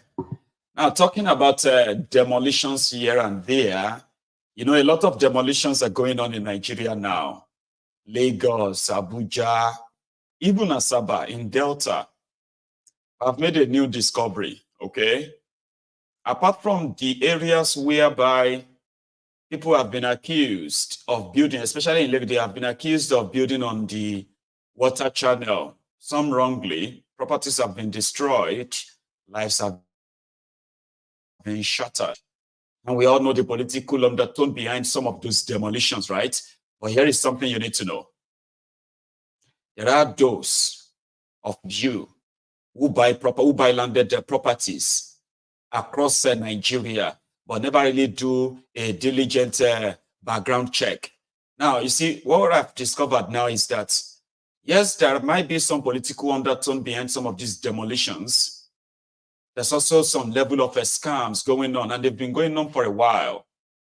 For example, where lands have been taken from communities, no compensation paid, and these lands have been taken by government probably for certain projects. They say, we want to build so and so here. They've taken 100 acres of land. Or we want to build so and so General Hospital. They've taken like 1,000 hectares of land from these communities. Years after, nothing is being done on the land. And those communities began to sell those lands. And a lot of you who have so much money, especially the Igbos, especially you, the Igbos. You know why I mentioned the Igbos now is that we all know that the Igbos are those who have the much sort of a motivation. I don't know where they get that from, right? The motivation to want to invest in every and any part of Nigeria. And some of them are actually like investing in proper landed properties to build future businesses and enterprises or even homes. But some of you are being sold land that mostly are government reserved lands. You build on them and years later they may come back and start demolishing them. I'm saying this because there is one that just happened in Asaba, Delta State, please ask if you have so much money that you couldn't find anywhere in any part of Igbo land, with all that is happening now, all that is going on around in that contraption now, yeah, if you can't find anywhere within the Igbo land to invest that money, buy that land or even lease that land, build all you have in mind to build elsewhere. If all of you are still believing that, yeah, then you should be very careful. Be very careful, because you take your money somewhere, oh, I'm buying land in Asaba, and while you are about to finish your construction, then they come around to pull it down.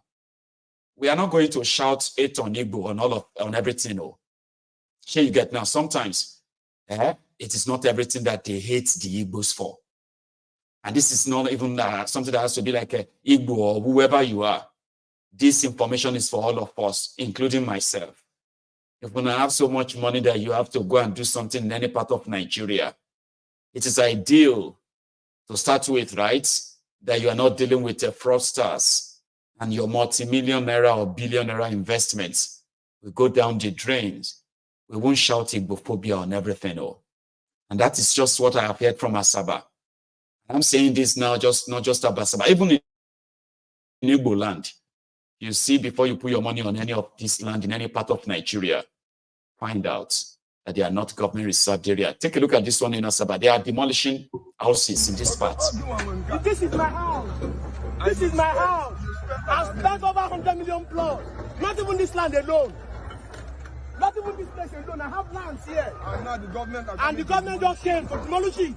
This house is, I started this house November, look at this house. I did not stop. And fact of man, not even have one sympathy. Even call the government, you come and call the house of the people who own the house.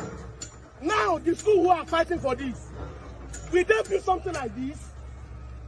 I asked everybody who is here, would they build something like this? No. Does that mean they cannot come to a conclusion and say, young man, please, school or government want to use this. Let us even use it for all the individuals. When they work like this, you are working under the sun. Is your house not beautiful at this place? Let me tell with ourselves. If the government can come together and say, yes, we are working under the sun, how much have you paid? How much will you pay? Or get sick on every kind of queer. Joy or job, they're going to acquire. Like I said, just be careful. Because as we are aware now, there is like a coordinated, something like a national demolition exercise. You know that of Lagos. You've seen that happen many times. Most of the shanties built, being demolished. And some of others who are like controversially were being pulled down because they didn't vote for APC, with evidence that they were not supposed to be pulled down. But they pulled them down anyway. In Abuja, Werewike is going to destroy 500 houses. And according to him, they did not have proper documents. But to the owners of all those land, no, they're planning to take over their land. Because all the documents they presented, the government of the FCT under Werewike is not going to even look at them. And most of these properties are owned by the Igbos. Again. Now, I don't have much details about that of Abuja, but demolishing 500 houses. And I'm here to see, or maybe it's just me, Sha. I'm actually yet to see any government in Nigeria that is building mass housing. I'm talking about like proper mass housing for people. Okay? I've seen a lot of demolitions. I am yet to see affordable housing in like thousands of houses being built for the poor people. I have seen that of Borono, Zulum, okay? But that's not the kind of mass housing I'm talking about. I have seen these guys demolished in cities, populated cities, where they have demolished thousands of properties and rendered tens of thousands of people homeless, possibly. I am yet to actually see Lagos unveiling 10,000 unit housing that can take in at least 40,000 families. You know that kind of thing. I haven't seen any. I have seen them demolishing left, right, and center. Like this one that this MC covered somewhere in Abuja. Not that. It should be another one. Okay. They've demolished all these places. Oh my God, this is Kuje right now. Because the demolition, everybody, and it's happening in Kuje right now. Like right now. This is Kuje live.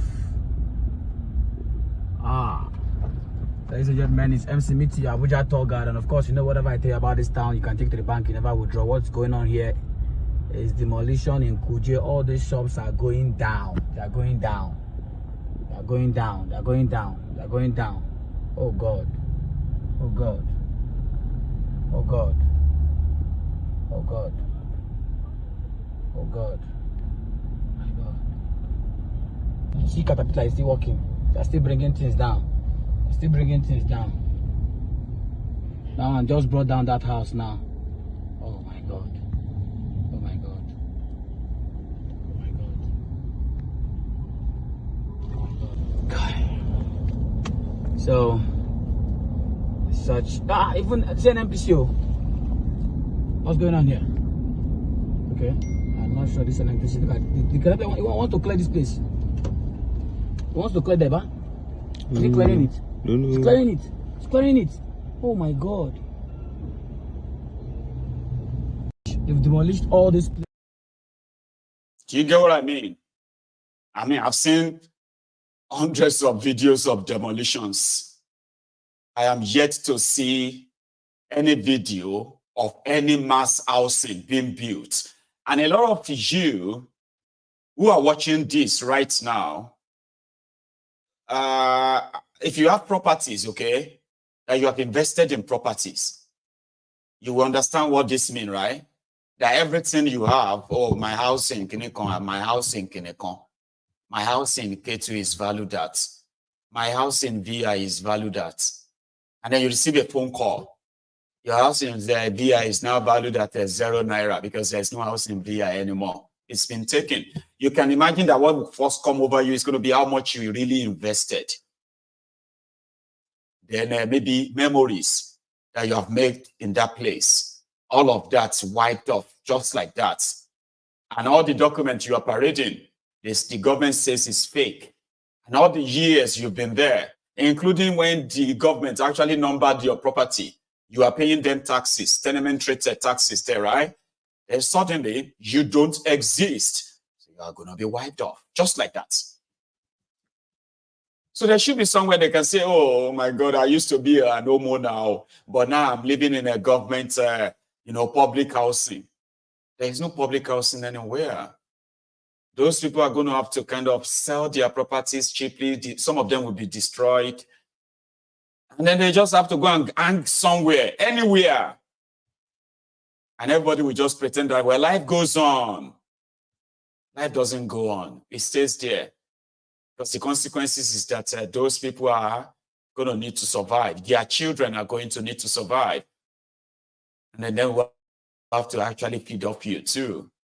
And then you have the Wahala nation that you have. Demolition everywhere.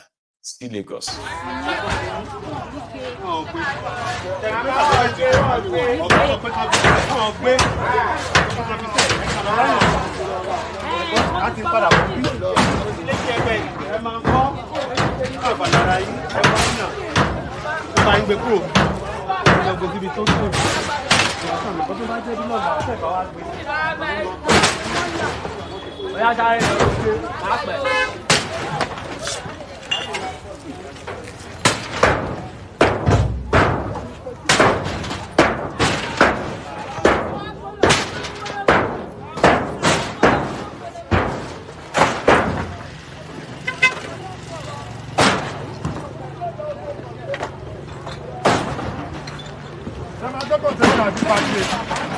ẹ máa gbé sí inú jẹ́ńbẹ́ gé.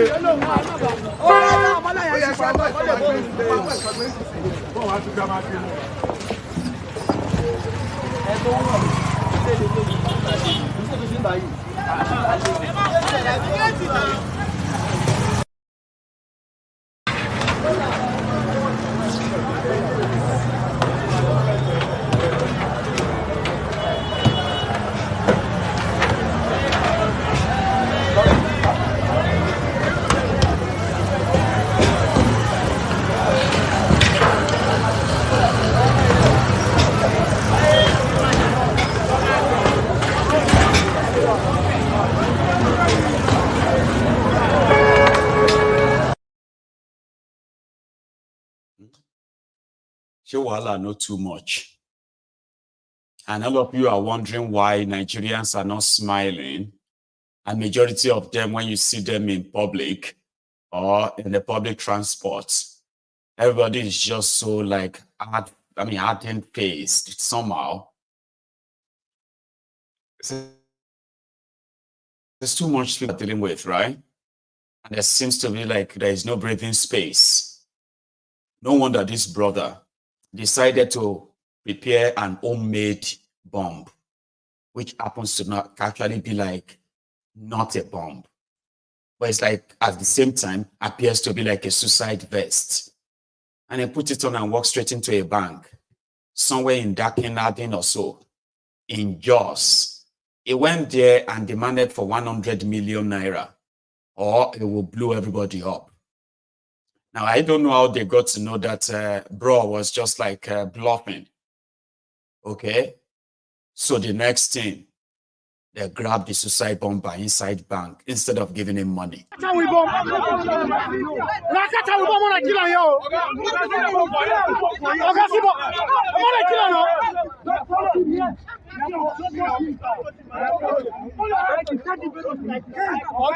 This boy get loco. What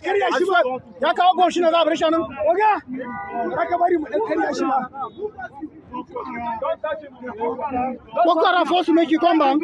Make you buy us for you, you go collect. You go collect. What kind of force to make you come kill us for bank, Abi? Allah,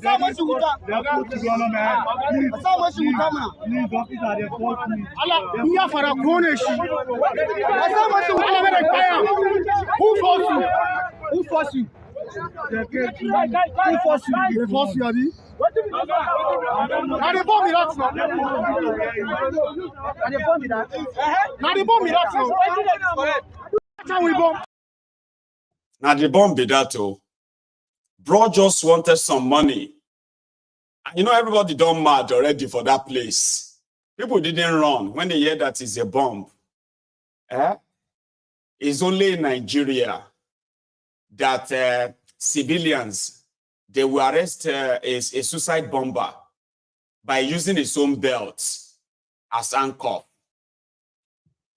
Only in Nigeria. I don't think it's probably somewhere else, because if anybody says, hey, I will blow myself up, give me 100 million naira, or my everybody go run for here. I swear, nobody want to find out if the bomb is real or fake. Walk straight into Sitanda in London and shout Allahu Akbar, I need £1,000. Omo, they will give you and let the police come and look for you later. But Nigeria is a place whereby all die now die. Suicide bomber, Nibi for here. Martinelli, suicide bomber for here. We die here. Instead of everybody to run out of the bank, then grab them. They are not bomb experts. I don't think so. But you won't come bomb here.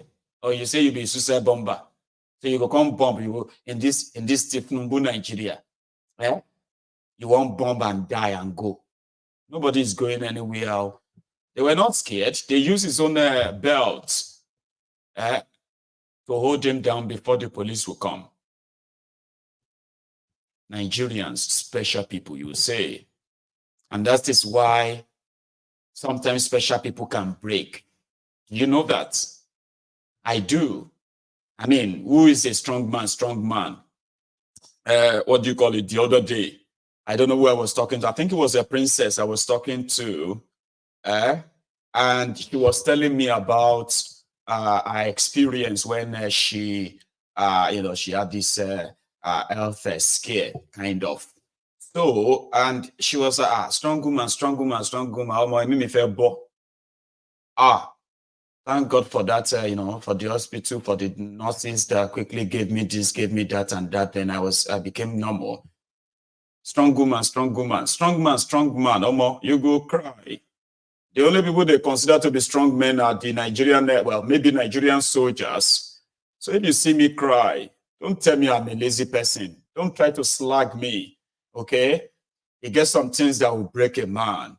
Even a soldier can cry when you see your colleague blown off by the terrorists in Nigeria. Obi, stop crying, Obi. Stop crying, please. Stop crying. Stop crying, please. Stop crying. I tell you guys, since morning my mind not here. I not tell you. Please don't cry, soldier. Face them. The criminals in Nigeria intentionally make the Nigerian supposed soldiers to be playing defense instead of attack. The ragtag terrorists that are being sponsored by the same criminals in power, they make them appear to be very strong or stronger because an average Nigerian soldier is told to play defense. Don't go after them until we tell you to. So they killed one of them and bro broke down. Bro broke down enough that his colleague were actually like, passing, don't cry, please don't cry. Soldier, don't cry. No woman, no cry. No woman, no cry. I'm a terrible singer, so don't look forward to that. The reason is because to those who knows on the side, that if they won't get you, if they get you through your woman, you won't escape it. She can appear to be somebody that you say she's an angel. You see, when Nigeria wants to get you, Nigeria will give you, sorry women, I'm not trying to slag you up, okay? I'm just saying that you can easily help. Make us feel like there's no problem if you really want us to wait and die over a problem that we can see with our face. You can make us kind of feel cool. Also, if a woman is more interested in something and she is pointing out that this is wrong, this is wrong, this is bad, they are so amazing to see. Being self-aware and also being outspoken, seeing a woman do that kind of gives me a bit of some level of a sensation. Why am I saying this to you? Every one of us complain about the contraption. In fact, I have seen women cry on camera because of what is going on inside that contraption under Tinubu. And I have seen others who have sort of make light of it. So I'll show you two videos. The first one is going to tell you it's an average, you say middle class, a well-to-do class, that people who still have, they can still manage in this contraption, no matter how hard, but they are complaining. These are the people that ordinarily, they will tell you they are not really concerned. If you tell them Nigeria this, they are not really bothered, but they are now kind of getting bothered now because the whole thing is affecting them, even if they can afford it. Now they are becoming more concerned that if things continue this way, they will soon turn to Olushi. That means they will soon turn to poor people. So I love the energy when a woman is presenting that position that, look at me, I can afford things and that, but very soon, if things continue like this, you will be like me. All of us go lose them. This is the first woman. Chai. Easy at all. Everything is extremely expensive. Whatever you buy in the morning, afternoon, it is double the price. If you run a shop, no sales, you will just be on gen from morning till evening.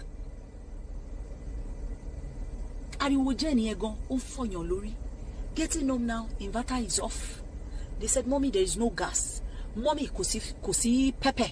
Mommy, there is no water. Even if you buy in bulk, you will finish it and you want to stock up again. Iye tomara, omati di triple.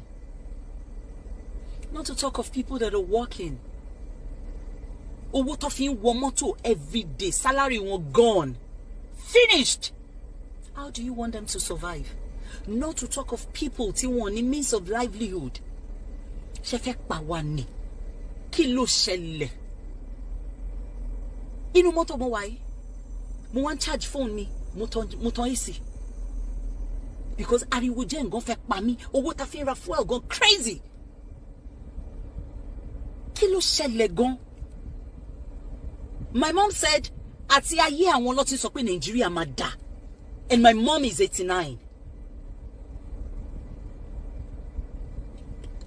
To japa self no easy. Ẹ má gbọ́, wọ́n japa. Ẹ má lọ jẹ double ìyà. Because if you want to japa, you got to get strong structure. To japa self, but we just thank God for good health. If you no get person for hospital, where you dey spend money on? If you self no sick, now him be say you still get hope. Because that sickness, that sound health is very, very important now. That is what we should be fighting for. To have, to own. That is grace. Let's just be hopeful and praying.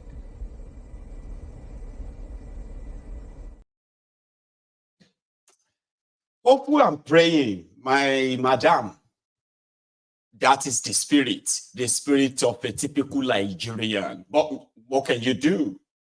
Is that not going to be the next question? What are we going to do? What do we do now? At least let us just pray. It is typical. Now I want you to meet a praying woman. This one that believes that.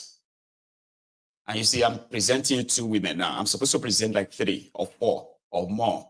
But it won't be necessary. It is just to show you that, okay, we have one that is very much self-aware. Mention the children, mention those who are working, transportation, feeding, healthcare, stuffs that are really, really scary stuff. That means she's self-aware.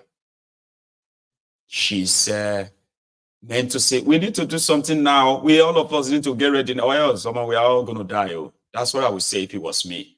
But that wasn't me. That was her. Then I want you to meet another version that is, these ones are many. And this is how they talk. Like tell him. He's trying. He's doing well. Hey! I'll tell him to keep it up because it's not easy. Somebody left that post for him, that position. So coming to perform magic all of a sudden is not easy. He's a grad. I know he would do something, he would deliver. I will just keep praying for him. That's just it. So are you enjoying the economy? Yes, I'm a Christian, so I have to be positive because my Bible didn't tell me to be negative about the situation. Yes, I want to be positive about it. I'm enjoying because I know God will do more things, greater things in our lives. What of the people that cannot meet up? They should keep praying. Oh my God! Hey! There is nothing prayer cannot do. There is nothing prayer cannot do. They should keep praying. Yes, because God will come in midst of problems. It will not come out of when there's no problem. In midst of trials is when God will come and prove himself. So they should keep praying on him, praying to him and tell him to do like tell him. Nuisance Lele. 2 versions of women. You might say, oh, she didn't mean that. Of course she did. She means that. She meant everything she said. And there are many like her. What about people that cannot afford the living? They should pray. You know that my Bible says to me that I should not see hardship. You know, my Bible says that I should pray. So, yeah, pray. Now you understand why somebody like one true emperor is never going to be nice to you. Because that woman could say it. A lot of you are here on this platform. That is your mentality too. Now, this platform can't radicalize you. I've seen some of you that whenever you are talking on this platform, hey, Mayegu, honestly speaking, I mean, these people need to rise. I am so tired. What kind of a thing is this? Anyway, Shamayegu, I just hope that people will, let's just pray to God. Let's just pray to God that God will shall come and help this country. It is so easy. But God is not coming, okay? There's no God coming. Stop. There's no sky wizard, sky daddy, invincible being, or this says that nobody is coming. You understand that now? So, but saying that is like blasphemy. So it's going to be considered as you trying to say there is no God. God. And please, if you never chop belly food, say, like you have stamina, don't ever engage Nigerians when they are talking about God, though. You understand me now? So if you know, say if you are just about to eat your dinner, finish your dinner first. Be belly full strong before you can begin to engage Nigerians in any conversation that has to do with God. They are experts. Majority of them are special advisors to God when it comes to hellfire, heaven, punishment, long life, short life, being successful, prosperity, or poverty. They are experts. They will tell you. They are those who love to fight for God. And when it is their turn to fight for themselves, they would rather leave it for God to fight for them. Do you understand that? There are many in the population. It's so difficult to let them know that there is no God that is coming to help them if they are not willing to help themselves. But it is Nigeria. Talking about, you see, I have another 2 story again. You get one guy, his own job is to steal and kidnap children and sell them off.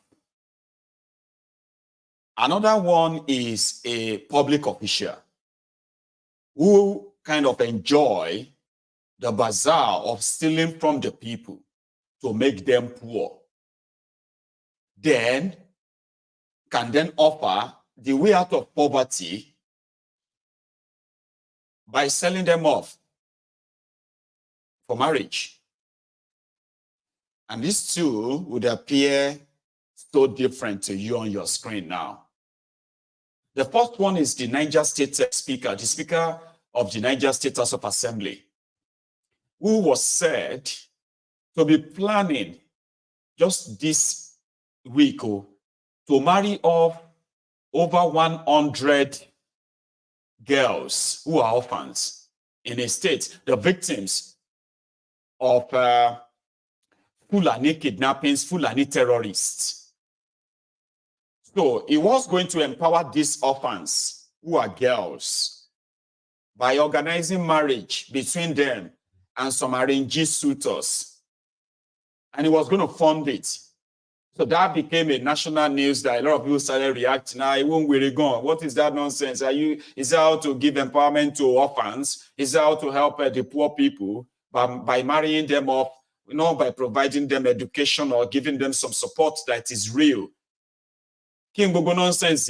So one of Tinubu's ministers now said the federal government issue and order that must not happen.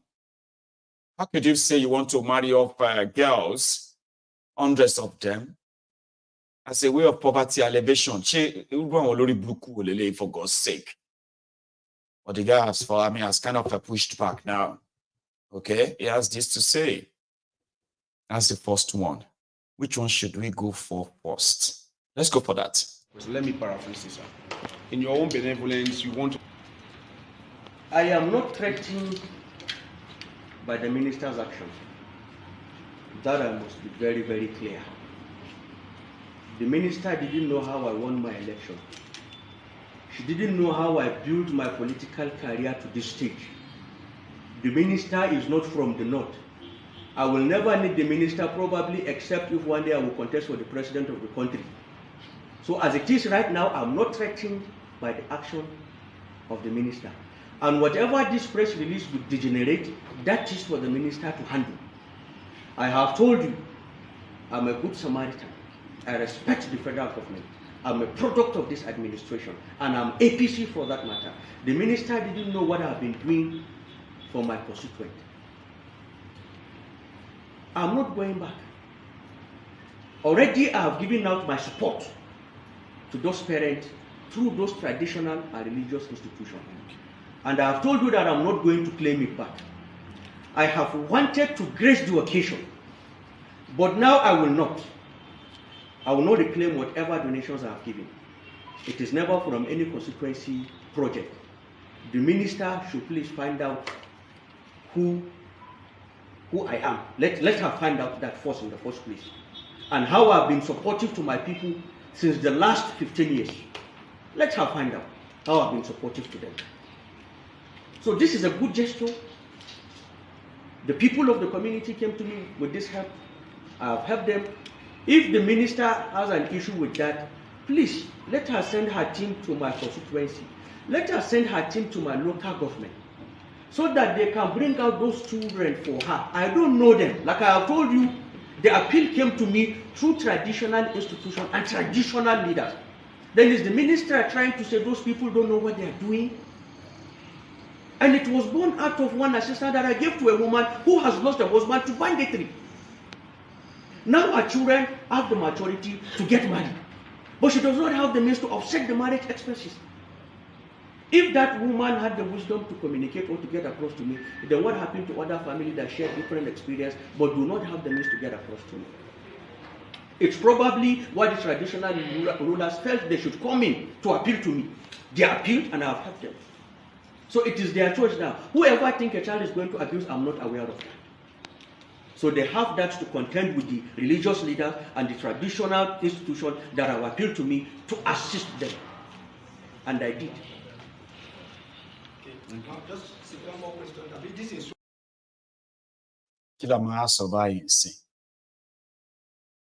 the primary thing I wanted to say before is that Shem go weary. But now that he has told us that the parents are involved, all he just did is to provide the money. There is a traditional institution in Niger State that is organizing arranging marriage between children of the poor people as a means of alleviating poverty. I don't know how to react now. At Yaomo, at Honorable. How about they pack the rest of them and just lock them up? Would that be extreme? Okay, wait before you decide. Here is another one. This one, in they catch children, according to him, and they take children and they sell them. He is not seeing it as if he's a kidnapper. Okay? And this one is not from the north. Watch. Talk again. Okay. What do you do? You dey sell pikin. You dey sell pikin as in how? Explain. How you dey sell pikin? I dey deliver them to people. How you dey get the pikin when you dey sell? I dey steal them. You dey thief pikin. And sell them. Which kind pikin? Get that picture. Which kind pikin you dey? I mean, like how many years? What you go thief? 2 years. 2 years pikin. You go sell and give who? One woman. What do you mean the woman name? Woman not tell me name, sir. Only name. Where the woman dey? They stay from Port Harcourt. So where you dey thief this pikin from? Umochala. Where Umochala dey? Arara Junction by Umochala. Where Arara Junction dey? Aba. Aba. Okay, so you go thief the pikin from Aba. Eh? Carry and go Umochala. Carry and go Umochala. Yeah, I go tip up Umochala. Give them to hold. I go hold on like this. Stand for your chest. You hold one. You hold one. I go tip up for Umochala. Carry and go where? Carry and go Abia Hotel. How you dey carry the pikin? What thing you dey tell the pikin when you go take follow you? You dey drug am? No, I dey buy am biscuits. Or egg. If you buy am biscuit or egg, he go follow you. Then which kind of motor you dey enter comot? Na machine I say I dey enter. If na keke I enter. Nobody go stop you for road. Ask whether the pikin na your own. Nobody. And the pikin no go dey cry. No. Okay. So how many pikin you don thief? Na this one, the other one wey dem carry come give me, na 2. You don thief 2 pikin? Yes. You don thief 2 pikin? Yes. How much you sell the 2 pikin? The woman give me 100,000. Share it 50,000. They give me 200 for this one, for one. So the pikin, the pikin when you thief na boy abi na girl? Na boy. The 2 na boy. The woman say make you thief boy. Yes. Wetin the woman dey take the pikin do? You tell me saying they sell am for people wey no get pikin. 2 years pikin? Yes. Okay. You ask am how much in dey sell am? I know ask am. Okay. So wetin come bring you here? Now because of the stealing of a child. They can't catch you. Yes. Who catch you? Na SARS. What be SARS? RORS. RORS. Can't catch you. Can't catch me for Enugu. Yeah, For Enugu? Yes. Or you they hide? Okay. So you, what be your name? My name is Chinoso Silvanus. You are the talk. This guy there is from Umuodo. This man here is my oga. He's the one that sent me to go and bring this Peking. To go and thief this Peking? He's the one that sent me to go and thief this Peking. So you thief him from who? I thief him from his... Put up on your chest. I thief this boy now from our mother's shop. Okay, what in the mother they do? In the plate head. The mother they plate her? You can't enter inside thief the Peking? People not see you when they thief the Peking? People see me.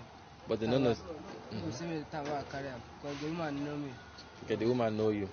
You and the woman are friend and neighbor. The woman can't know they suspect say you the thief the Peking.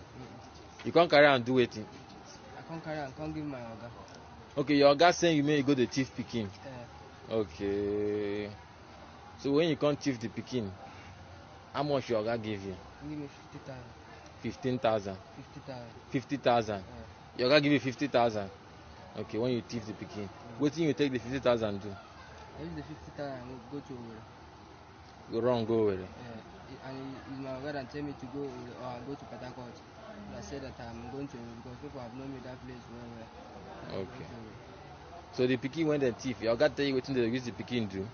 He say my oga tell me that it's for those who don't have any child. Okay. When them born you, then thief you. Okay. Oh voila. You get Peking? Yes. You get Peking? Yes. You sell your Peking join? No. Okay. No voila. You are from which state? Imo State. Where in Imo State? Mbano. Mbano. What about you? And you are? I'm from Obingwa. Where in Obingwa? Nenu. Nenu. What is your name? Chinoso Silvanus. Speak loud. Chinoso Silvanus. Ekeneduru. How they take cash you? Who cash you? It's RRS. RRS cash you. For where they cash you? Owerri. For Owerri. What did they do for that Owerri? They hide? I know they hide is work. I work in that place. Okay. 7 months. Okay. Oh voila. Talk again. How many times would they tell you before you know that Nigeria is not for you? Ah! Now they never leave you. They have left you behind. So how do we react to that? And what is wrong with that interviewer? That guy that is questioning them. When he said, when they born you, then thief you, Papa, I broke down laughing. I don't know about you. When he got to that stage, when he said that, so you go thief farm, you thief Peking. So when they born you, then thief you. He said, no, they're not thief me. I broke down on this here. I don't know why that was so funny. And it shouldn't do.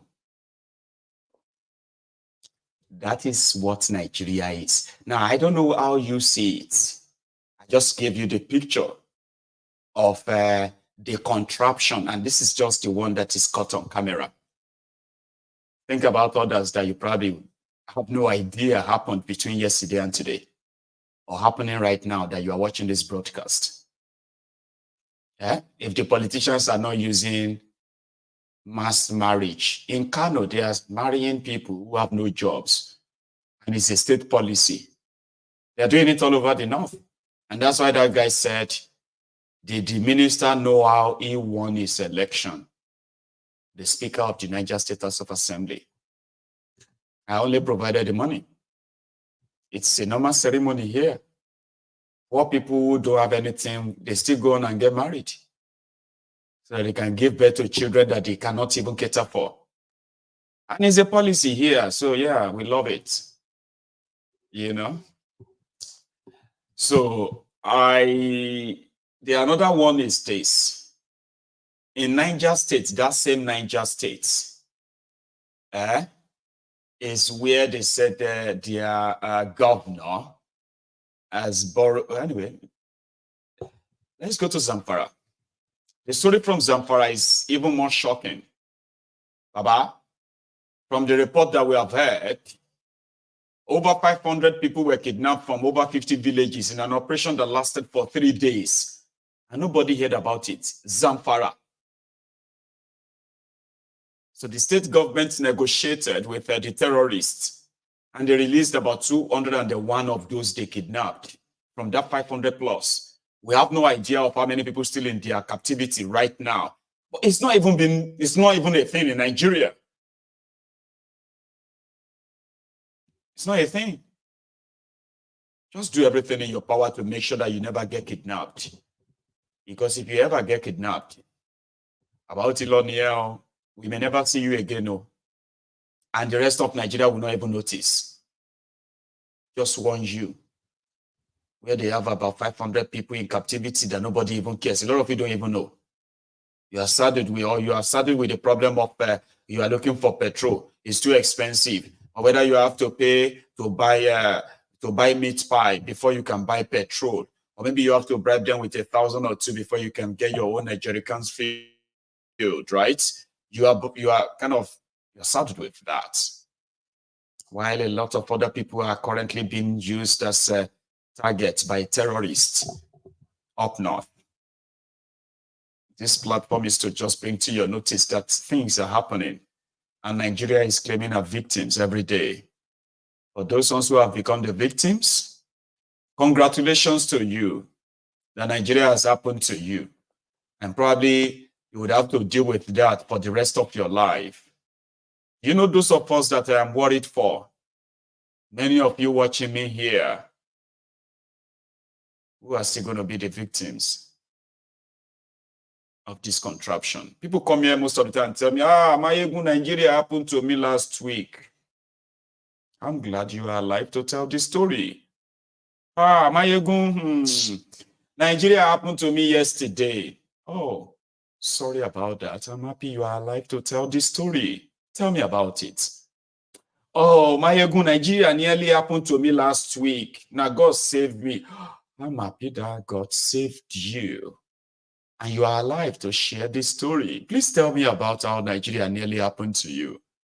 Because those that Nigeria happens to, they don't live to tell the story. I promise you. They don't. And I don't wish that on you. But we are all just victims waiting to happen. Don't ever forget that.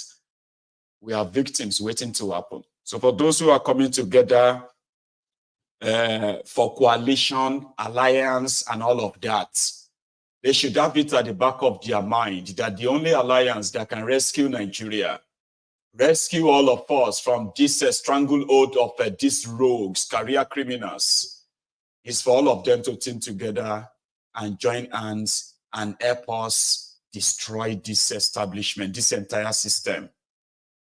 The rumbles from it, from the dust of that collapse, will create a new world that majority of them will not be needed to run.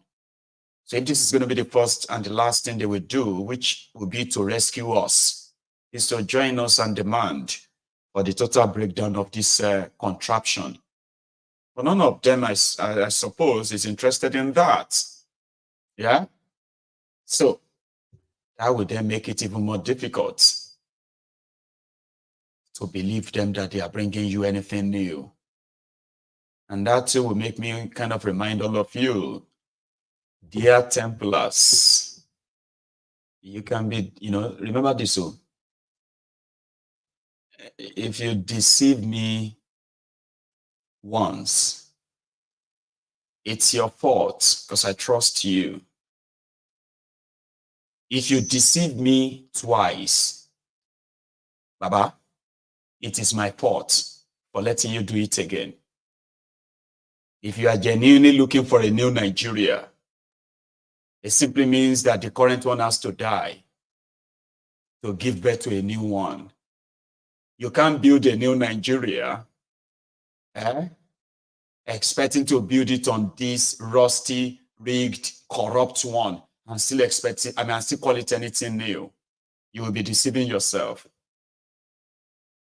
If you do believe that a new Nigeria is possible, you have to kill this one first. Because this one is out to kill all of us.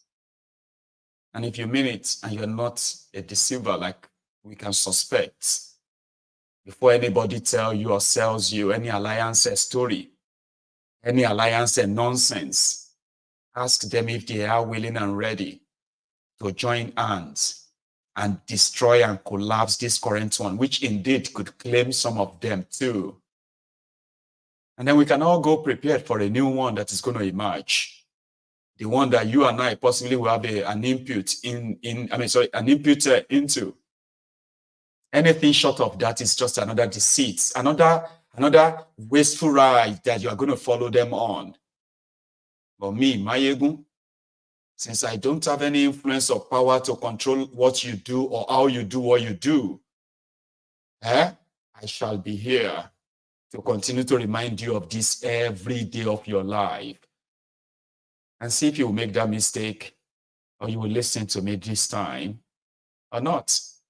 Above all, don't ever forget, if anybody comes and say things happening in Nigeria shock them, it is either they are lying or they are completely ignorant. But with the availability of information that a lot of us now have access to, all of us, including you, I don't think you can now get away with that, with that excuse of not knowing.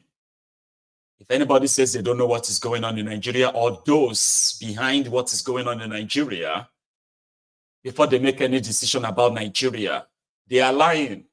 I promise you. But on Mayegun's diary political, with what we have done, you cannot claim ignorance or I didn't know. Except if you just deliberately want to lie.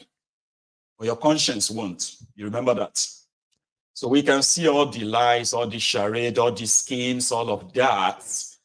And we can see those who are intending to come and take advantage of but they do not want to fight their friends because their friends are still those who are dealing with you. They want to be the one to deal with you. These guys will come together and make Peter Obi. Listen to me very well. They will make Peter Obi your president if they have to make him your president. If that is the only way they have to get to power. And then, for the final time, they can finally have an excuse or their own reason why they will say, this is why we said that no Igbo man can rule Nigeria.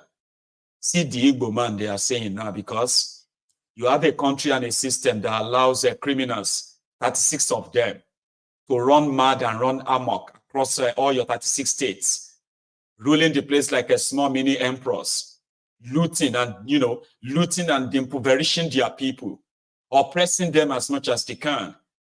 Yeah? And do you really think by just making somebody your president or removing somebody as your president is the solution? When the system that allows these criminals to exist, these mini emperors to exist, this bunch of destiny killers and dream killers to exist, that system needs to die. Use your head, okay?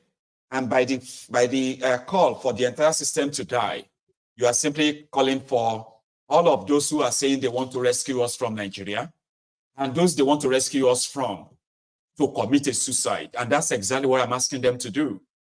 Let them come together and destroy what they have built, the fake Nigeria they have built. We can deal with the remnants of the life after.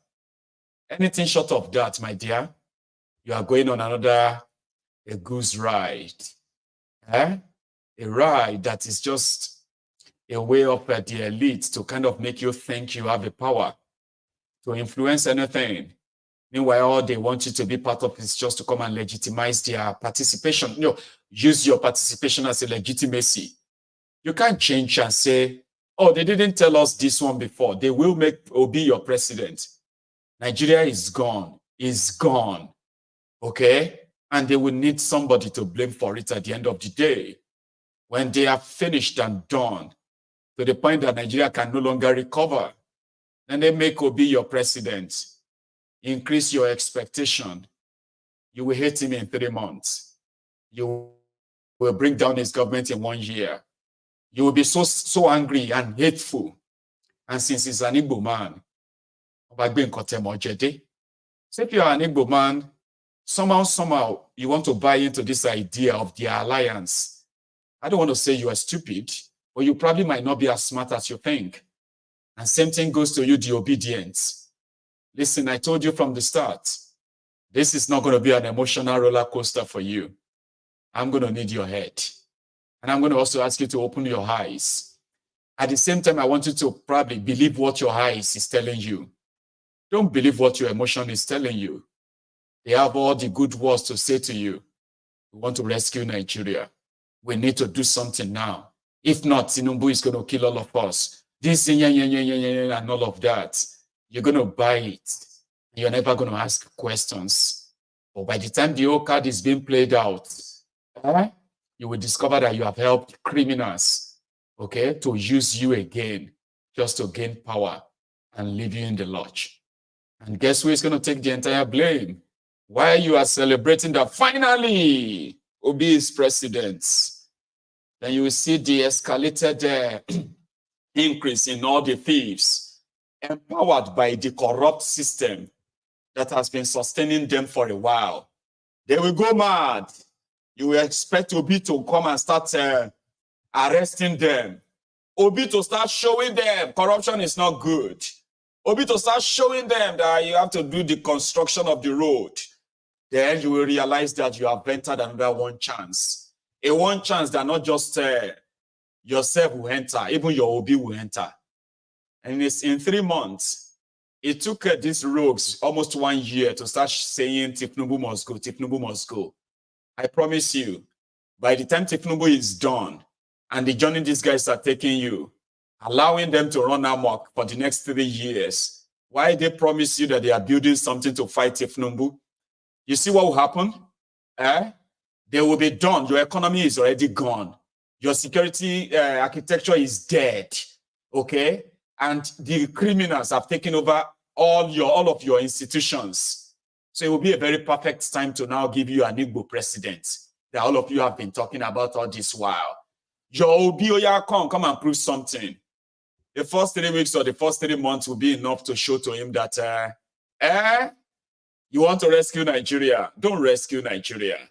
To rescue Nigeria right now simply means that you have to destroy this current establishment. No election. Don't support any goddamn election. Okay? The system is going to register you for election, Abi. And the system is going to print your election materials, Abi. And the system is going to conduct the elections, Abi. The establishment is going to announce your election winner, Abi. And then you are going to go to your court to believe that your judiciary is going to do something. Are you that stupid? No apologies, okay? I'm not trying to be nice to you. So if you want to get mad, get mad. You can't be that stupid to believe that's how it's going to happen. That's why I'm asking you that there's something that has to happen first. The alliance to destroy this establishment.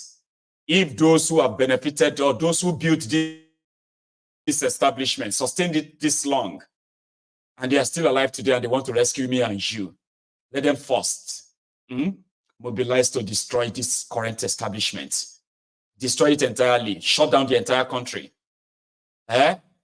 Issue a different and a new constitution that actually represents everybody that is trapped in that contraption now.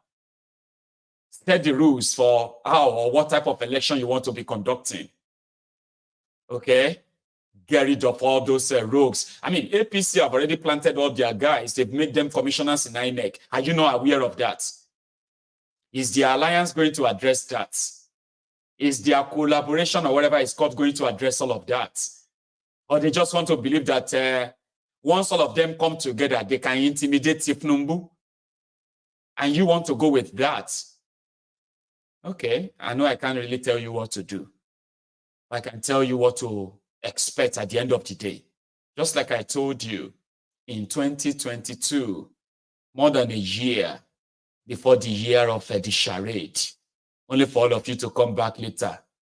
Mayego, you have been saying it since last year. I didn't believe you. You better believe me now. You are about to embark on another journey, another deceitful one. Anybody will tell you, see, they won't give you new Nigeria. And they are not interested in destroying this current establishment. Asking them to actually set forth on a very good footing. And you can, when you finish deceiving yourselves, you can dial my number. Okay? For your confession time. Mayego, I want to confess. If you think what I propose is not possible, then your new Nigeria is a fake and it's not possible too. Do you understand? Listen, there is this general saying, we all need to come together. We all need to come together and fight these people, but we have not been able to. The politicians, the political class, they have about 14 million voters. Obi has more than 10 million. Atiku has more than 6 million. Add them together, you could possibly produce about 20 million Nigerians who are now trapped in Tinubu's APC.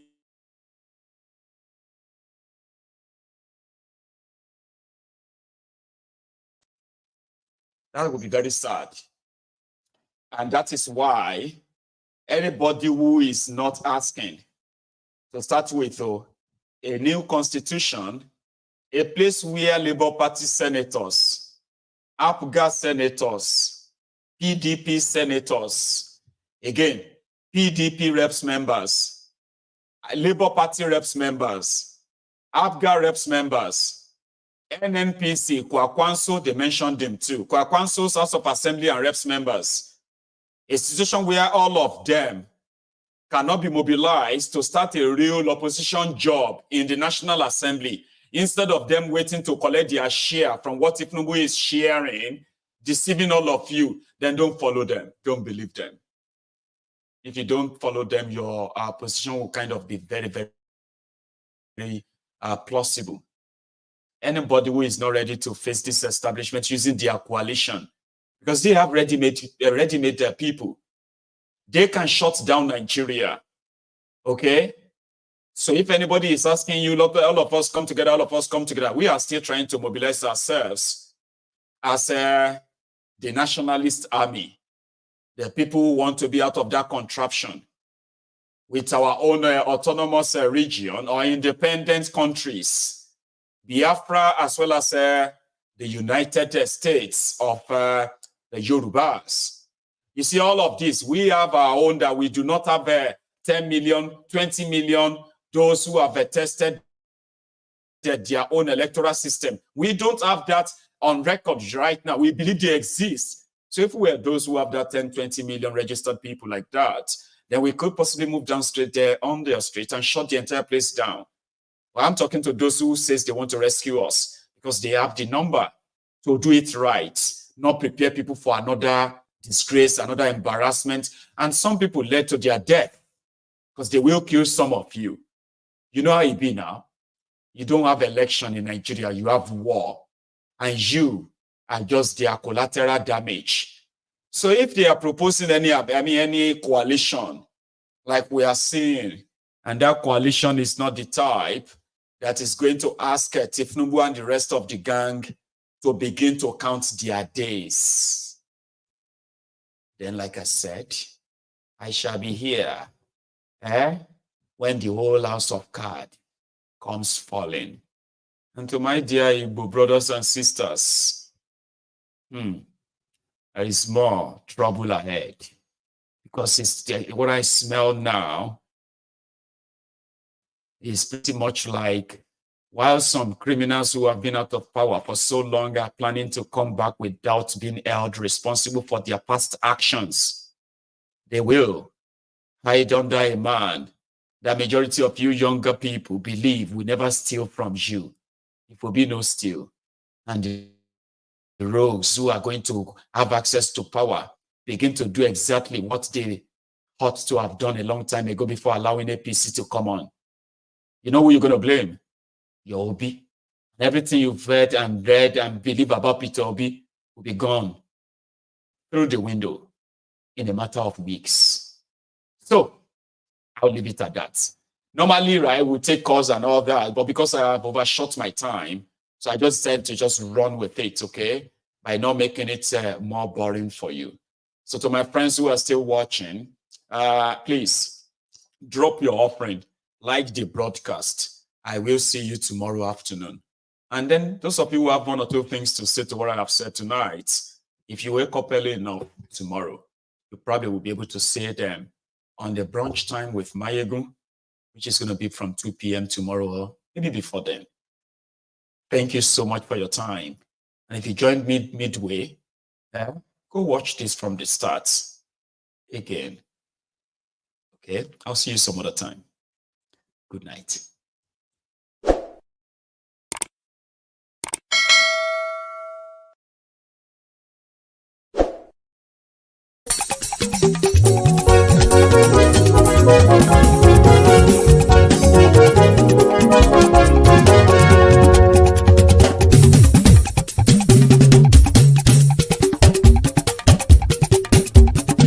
Mayegun làwa mọ̀ làmọ̀ tó dòdòdò.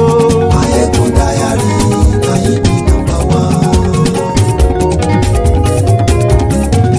Mayegun làwa mọ̀ làmọ̀ tó dòdòdò. Mayegun Diary Nayibi #1. Mayegun ti dé o ọ̀rẹ́ ara ìlú. Mayegun Diary Nayibi #1. Lórí Facebook lórí YouTube. Mayegun Diary Nayibi #1. Gbogbo bó ṣe ń lọ ni Mayegun já wa sí. Mayegun Diary Nayibi #1.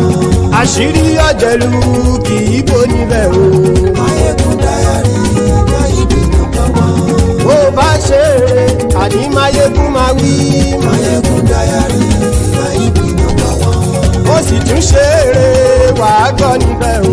Mayegun Diary Nayibi #1. Mayegun Diary politico. Mayegun Diary Nayibi #1. Godfatherism kò sí lọ́rọ̀ Mayegun. Mayegun Diary Nayibi #1. Ẹ farabalẹ̀ sẹ́ o kẹgọ́rọ̀ lẹ́nu o. Mayegun Diary Nayibi #1. Àní Mayegun làwa mọ̀ tó dòdòdò. Mayegun Diary Nayibi #1.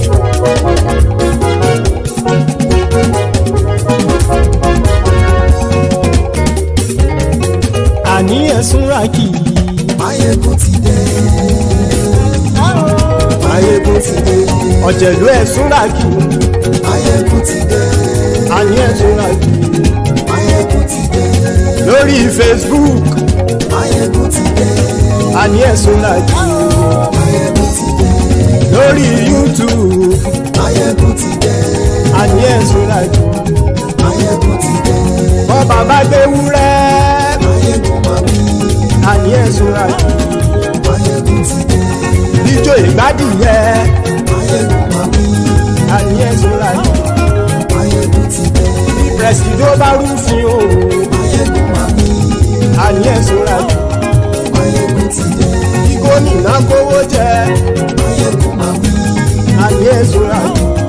Mayegun ti dé. Ọlọ́pàá ti ń darí bá. Mayegun máa wí.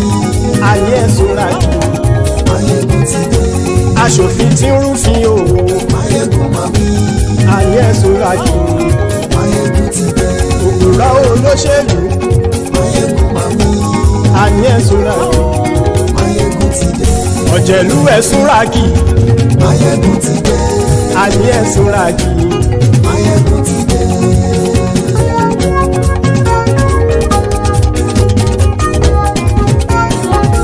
Mayegun ti dé. Gbogbo ọ̀jẹ̀lú ẹ̀sùn Saraki. Mayegun ti dé. Gbogbo ọ̀jẹ̀lú ẹ̀sùn Saraki. Ṣùgbọ́n ní bá ti ṣe èyí tó yẹ kí wọ́n ṣe, ọmọ bá dèrò ní fi wọ́n níran o. Mayegun ti dé. Gbogbo ọ̀jẹ̀lú ẹ̀sùn Saraki. Mayegun ti dé. Gbogbo ọ̀jẹ̀lú ẹ̀sùn Saraki. Ṣùgbọ́n ní bá ti ṣe yìí tó yẹ kí wọ́n ṣe, ọmọ bá dẹ́rọ̀ òní fi wọ́n níran. Wọ́n fowó bẹ́ẹ̀ o. Mayegun ó sọ pé wọ́n ò fẹ́ bẹ́ẹ̀. Wọ́n fowó bẹ́ẹ̀. Mayegun ó sọ pé wọ́n ò fẹ́ bẹ́ẹ̀. Oníkanṣá ti ṣe yìí tó yẹ kí wọ́n ṣe fáwọn ará ìlú tó gbé wọn débẹ̀ o. Mayegun ti dé. Gbogbo ọ̀jẹ̀lú ẹ̀sùn Saraki. Mayegun ti dé. Gbogbo ọ̀jẹ̀lú ẹ̀sùn Saraki. Ṣùgbọ́n ní bá ti ṣe yìí tó yẹ kí wọ́n ṣe, ọmọ bá dẹ́rọ̀ òní fi wọ́n níran. níran. Kì máa yí ṣeré ọ̀rọ̀ yìí kì í ṣẹ̀fẹ̀. Kì máa yí ṣeré ọ̀rọ̀ yìí kì í ṣẹ̀fẹ̀.